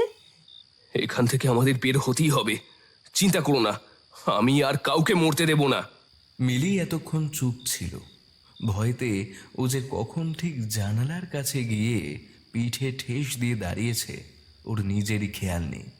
কিন্তু হঠাৎ করেই কিছু একটা মনে হতে ও জানালাটার দিকে আবারও তাকায়, এবং যা দেখলে যে কোনো সুস্থ মানুষ মৃত্যুর কোলে পতিত হতে বাধ্য। তুষারের কাটা মাথাটাকে তুষারেরই কাটা হাত জানালার কাছে তুলে ধরে রেখেছে। সে একভাবে তাকিয়ে আছে মিলির দিকে। ওর হাসির মধ্যে যেই জিঘাংসা লেগে রয়েছে তা যে কোনো মানুষকে শেষ করে দিতে পারে। এবং সেই সাথেই আবারও বাইরের দরজায় জোরে জোরে করাঘাত এবং প্রত্যেকের সমবেত ভয়াবহ কণ্ঠস্বরে ওদেরকে ডাকাডাকি। খোলো, খোলো, খোলো, খোলো, খোলো, খোলো, খোলো, খোলো, খোলো। চিৎকার করে ওঠে মিলি, শুভ্রা, আফ্রিদি প্রত্যেকে। সবটা মিলিয়ে যেন এবার ভীষণ পরিমাণে এক অস্থির পরিবেশ রচনা হয়েছে এই ঘরে। ভয় পেও না তোমরা, একেবারেই ভয় পেও না। যত ভয় পাবে ওরা তত বেশি ভয় দেখাবে। এখন আমাদেরকে বাঁচতে হবে, বাঁচার লড়াইটা প্রত্যেককে একসঙ্গে করতে হবে। যত তোমরা ভয় পাবে তত আমাদেরকে সেই ভয় আরো চেপে ধরবে। এখন বরং কয়েক মুহূর্তের জন্য শুধু অপেক্ষা করো। ওদের এই ঘরের দরজার সামনে থেকে এখন শুধুমাত্র সরে যাওয়ার অপেক্ষা, তারপরেই আমরা এই ঘর থেকে বেরোবো, এবং তারপর এই বাড়ি থেকে। প্রবীরের এই ঘরে প্রবেশ করার পর থেকে আফ্রিদি প্রত্যেকটা কথা অত্যন্ত শান্তভাবে শুনছিল, কিন্তু কিছু বলতে পারছিল না। ওর স্নায়ু যেন একেবারেই ওর সঙ্গ ছেড়ে দিয়েছিল। জানি না দেখার দৃশ্য আবারও যেন ওর শরীরের মধ্যে রক্তের প্রবাহকে দ্বিগুণ বাড়িয়ে দেয়। ভয় পেয়ে ছুটে আসে প্রবীরের কাছে, ওর হাতটা শক্ত করে চেপে ধরে। মিলিও তাই ছুটে এসে শুভ্রাকে শক্ত করে চেপে ধরে। তবে প্রবীরকে ছোঁয়ার পরেই আফ্রিদি এক ঝটকায় ওর থেকে দূরে সরে যায়। ভয়ার্ত দৃষ্টি নিয়ে ওর চোখের দিকে তাকায়, তারপর কাঁপা কাঁপা কণ্ঠে ওকে জিজ্ঞেস করে, প্রবীর, তুমি প্রবীরই তো? তোমার শরীরে তো ঠান্ডা কেন? শুভ্রা নিজেও এবার ভালোভাবে তাকায় প্রবীরের দিকে। সত্যিই তো, এতক্ষণও নিজেও এটা খেয়াল করেনি যে প্রবীরের শরীরটা অত্যন্ত ঠান্ডা হয়ে রয়েছে। প্রবীরের চোখ যেন হেসে ওঠে এবং সেই সাথেই বাইরের দরজার করাঘাত ক্রমশ বাড়তে বাড়তে এক পর্যায়ে সেই দরজা চূর্ণ বিচূর্ণ হয়ে ভেঙে পড়ে এবং সেই সাথেই ঘরের মধ্যে প্রবেশ করে কালো কালো পোকা। পালাও পালাও, তোমাদের বাঁচতে হবে, তোমরা পালাও, প্রবীর, পালাও তোমরা। কথাটা বলেই প্রবীর বা প্রবীরের বায়বীয় শরীর যেই হোক না কেন এক ধাক্কা দিয়ে ওদেরকে ঘরের বাইরে বার করে দেয়। ভয়েতে দিকশূন্য হয়ে আফ্রিদি এবং মিলি দৌড়তে শুরু করে, কিন্তু শুভ্রা তখনও একভাবে তাকিয়ে রয়েছে সেই ঘরের দিকে। চোখের সামনেও দেখে সেই পোকাগুলো পিল পিল করে প্রবীরের সারা শরীরে প্রবেশ করছে এবং প্রবীরের শরীরটা ধীরে ধীরে গলা পচা দগ্ধ একটা শরীরে পরিণত হচ্ছে। তবে ওই ঘরের থেকে বাইরে আসার পরেই ধীরে ধীরে প্রকট হতে থাকে সেই পোড়া আষ্টে গন্ধটা। শুভ্রা নিজেও আর দাঁড়াতে পারে না। আফ্রিদি কিছুটা এগিয়ে যাওয়ার পরে পেছন ফিরে এসে শুভ্রার হাত ধরে টানতে থাকে। ওকে যেন কিছু বলছে আফ্রিদি, কিন্তু ওর কানে তখন কোনো কথাই যাচ্ছে না। তবে মিলি ততক্ষণে এগিয়ে গেছে অন্যদিকে। তবে এগোতে পারে না ওরা দুজনের কেউই, কারণ ততক্ষণে ওদের সামনে এসে দাঁড়িয়েছে দিয়া, অরুণ এবং তুষার। অদ্ভুতভাবে ঘাড় কাত করে সামনে ওদের দিকেই তাকিয়ে রয়েছে ওরা। দুই চোখের কোটরে ঠিক ঠিক করছে পোকার দল। একসঙ্গে এবার তিনজনই ধীরে ধীরে এগিয়ে আসতে থাকে ওদের দিকে। অরুণ, দিয়া, তুষার, তোমাদের তো আমরা অনেকটা ভালোবাসতাম, স্নেহ করতাম, আমরা বন্ধু ছিলাম, তাই না? তোমরা নিশ্চয়ই আমাদেরকে মারবে না, তোমরা মারবে না তো আমাদেরকে? আফ্রিদি কাঁপতে কাঁপতে কথাগুলো বলে ওদের উদ্দেশ্যে। তবে ওরা কোনো কথার উত্তর দেয় না, কেবল ভয়ঙ্করভাবে হাসতে হাসতে ওদের দিকে এগিয়ে আসতে থাকে। সেই সাথেই দূর থেকে ভেসে আসতে থাকে একাধিক মানুষের আর্তনাদ, হাহাকার, চিৎকার। আফ্রিদি, আমাদেরকে বাঁচতে হবে, ওদের কিছু বলে লাভ হবে না, পালাও পালাও। দুজনেই এবার দুজনের হাত ছেড়ে দিয়ে দুই দিকে দৌড়াতে শুরু করে এবং সেই সাথে ওরা বুঝতে পারে ওদের অনুসরণ করছে আরও বেশ কিছু পায়ের শব্দ। মিলি দৌড়াতে দৌড়াতে ছাদের সিঁড়ির কাছে এসে পৌঁছেছিল। তবে ছাদে দরজা যেহেতু লাগানো, তাই ও ছাদের দিকে আর উঠতে পারছিল না। বারবার করে চেষ্টা করছিল ছাদের দরজা খোলা, আর ঠিক তখনই ছাদের দরজার শিক ধরে এসে দাঁড়ায় তুষার। মিলি ভয় পেয়ে ছাদের সিঁড়ি দিয়ে নিচের দিকেই নামতে যাচ্ছিল, কিন্তু অদ্ভুতভাবে দেখে যেই সিঁড়ি দিয়ে কিছুক্ষণ আগে উপরে উঠে এসেছে সেই সিঁড়িগুলোই এক একটা করে মিলিয়ে যাচ্ছে বাতাসে।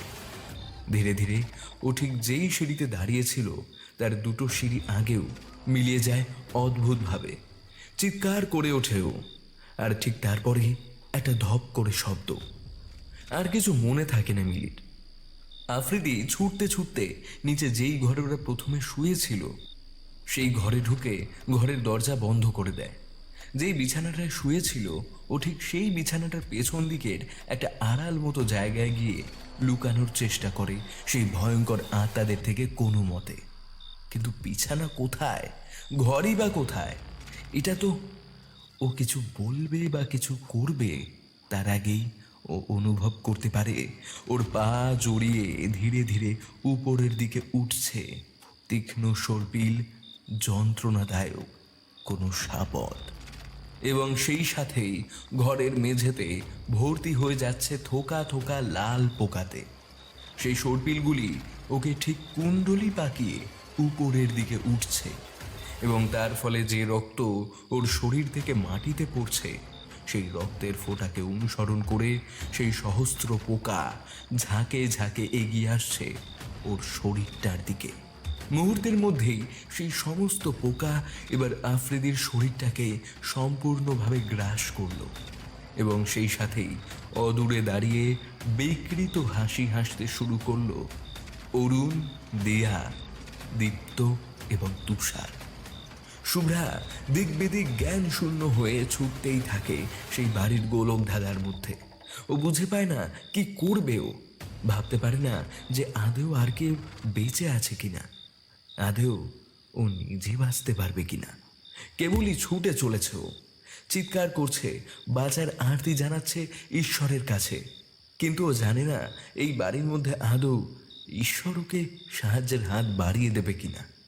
তবে হঠাৎ করেই পায়ের মধ্যে থলথলে কিছু একটা পেঁচিয়ে যাওয়ায় ছিটকে পড়ে যায় ও ফ্লোরের মধ্যে। ব্যথায় কোকিয়ে ওঠে। বুঝতে পারে ও যেই জায়গাটায় পড়ে গেছে সেই জায়গায় খোঁচা জাতীয় কোনো জিনিস পড়েছিল। ব্যথায় কুকড়াতে থাকে এবং আর্তনাদ করতে থাকে ও। তখনই একটা হাত ওর দিকে এগিয়ে আসে। একটা পরিচিত কণ্ঠস্বর ওর কানে গিয়ে পৌঁছায়। শুভ্রা, শুভ্রা, আয় আয় আমার সাথে, আমার আমার হাতটা ধর। শুভ্রা চমকে ওঠে। অস্ফুটে ওর মুখ থেকে ছিটকে বের হয় একটা নাম। উঠছি। আয় আমার সঙ্গে, আর কত পালাবি? সবাই তো এক এক করে তোকে ছেড়ে গেছে। এখন তুইও চলে আয় আমার সাথে, আমার কাছে আয়। তোকে ছাড়া যে অসম্পূর্ণ ওই রেজিস্টার খাতাটা। আয় বলছি, আয় আয় না। না না না না না না, আমি যাব না। তুই তো মরে গেছিস, আমি তোর সাথে যাব না। তোর হাতে যে আর অপশন নেই শুভ্রা, চলে আয় বলছি, চলে আয়। মিলি, মিলি, আফ্রিদি, তোমরা কোথায়? তোমরা কোথায়? হো হো করে হেসে উঠে উঠছি। ওর থেতলে যাওয়া বিভৎস মুখমণ্ডল যেন আরো বিভৎস হয়ে ওঠে। কেউ নেই, কেউ না, ওরা সবাই আমার কাছে, আমাদের কাছে এসে গেছে। দেখ, ওই দেখ মিলি, তুষারের মাংস ছিঁড়ে ছিঁড়ে খাচ্ছে। আর ওই যে আফ্রিদি, ওর মাথাটা দেখ মিস্টার লাভিং চিবিয়ে চিবিয়ে মাটিতে ফেলছে। আর দীপ্ত ওটা চেটে চেটে খাচ্ছে। দেখ দেখ দেখ, আর সময় নষ্ট করিস না শুভ্রা, চলায় চলায় আমার কাছে। তুই কি এতটা স্বার্থপর যে তুই সবার কাছ থেকে আলাদা হয়ে বেঁচে যাবি? না না না না না, কোনো মতেই না। শুভ্রা কোনো মতে ওঠার চেষ্টা করে, কিন্তু ও ওঠার আগেই ধীরে ধীরে ওর কাছে এগিয়ে আসতে থাকে একাধিক বিভৎস শরীর। অদূরেই দাঁড়িয়ে থাকতে দেখে শুভ্রা প্রবীরকে, কিন্তু ওর শরীরটা যে ওর নয় তাও খুব ভালো করে বোঝে শুভ্রা। দুবার পিছলে পড়েও তৃতীয়বার ওঠার চেষ্টা করে এবং পারেও। প্রাণপণে ছোটে দরজার দিকে। সেই সাথেই আত্মারা আর্তনাদ করে ওঠে। উর্চি নিজেও হাওয়ার গতিবেগে এসে দাঁড়ায় শুভ্রার সামনে। শুভ্রা কোনো মতে ওকে কাটিয়ে পাশ ফিরে দৌড়াতে যাবে, দেখে সামনে দাঁড়িয়ে আছে মিলি এবং তুষার। দুজনের হাতেই দুটো সার্জিক্যাল কাঁচি। ওরা এগিয়ে আসছে শুভ্রার দিকে। অন্যদিকে ঘুরতে যেতেই দেখে সেদিকে দাঁড়িয়ে আছে দীপ্ত, অরুণ এবং আফ্রিদি, এবং আরেক দিক আটকে দাঁড়িয়ে রয়েছে দিয়া, ওর হাতে একটা বড় ছুরি। শুভ্রা চিৎকার করে ওঠে, বাঁচার জন্য আর্তনাদ করতে থাকে। আর সেই সমস্ত আত্মা ধীরে ধীরে এগিয়ে আসে ওর কাছে। আর খুব বেশি দূরত্ব নেই ওদের মধ্যে, আর কয়েক ইঞ্চি। শুভ্রা শেষবারের জন্য প্রবীরের মুখের দিকে তাকানোর চেষ্টা করে। ততক্ষণে সর্পিল কোনো শীতলতা ওর শরীরকে আচ্ছাদিত করে ফেলেছে। আর ঠিক তখনই অদূরেই কোথাও বেজে ওঠে গির্জার ঘণ্টা। শুভ্রা ছটফট করতে করতে লুটিয়ে পড়ে মাটিতে। নিজের চেতনাকে আর ও ধরে রাখতে পারে না। দু চোখ ওর বুজে আসে, আর তারপরে সবকিছু অন্ধকার। ধীরে ধীরে বাতাসে মিলিয়ে যেতে থাকে সেই সব ভয়ঙ্কর আত্মারা। এবং সেই সাথেই লাফিং হাউসের বীভৎসতা। গির্জার পবিত্র ঘণ্টার আওয়াজ জানান দেয় নতুন একটা ভোরের। শেষ হলো আমাদের আজকের কাহিনী লাফিং হাউস মিস্ট্রি। গল্পটি ভালো লাগলে অবশ্যই লাইক, শেয়ার এবং সাবস্ক্রাইব করতে ভুলবেন না, এবং আমাদের চ্যানেলকে সাবস্ক্রাইব করে 5000 সাবস্ক্রাইবার অবধি নিয়ে যেতে হবে তো আপনাদেরকে। তাহলে চটপট সাবস্ক্রাইব করে ফেলুন স্কেয়ার চার্জারকে, এরকম আরো ভয়ঙ্কর ভয়ঙ্কর গল্প শোনার জন্য। We will definitely make you scared. দেখা হবে আগামী আরেকটি নিবেদনে। ততক্ষণ ভালো থাকবেন, গল্পে থাকবেন। ধন্যবাদ।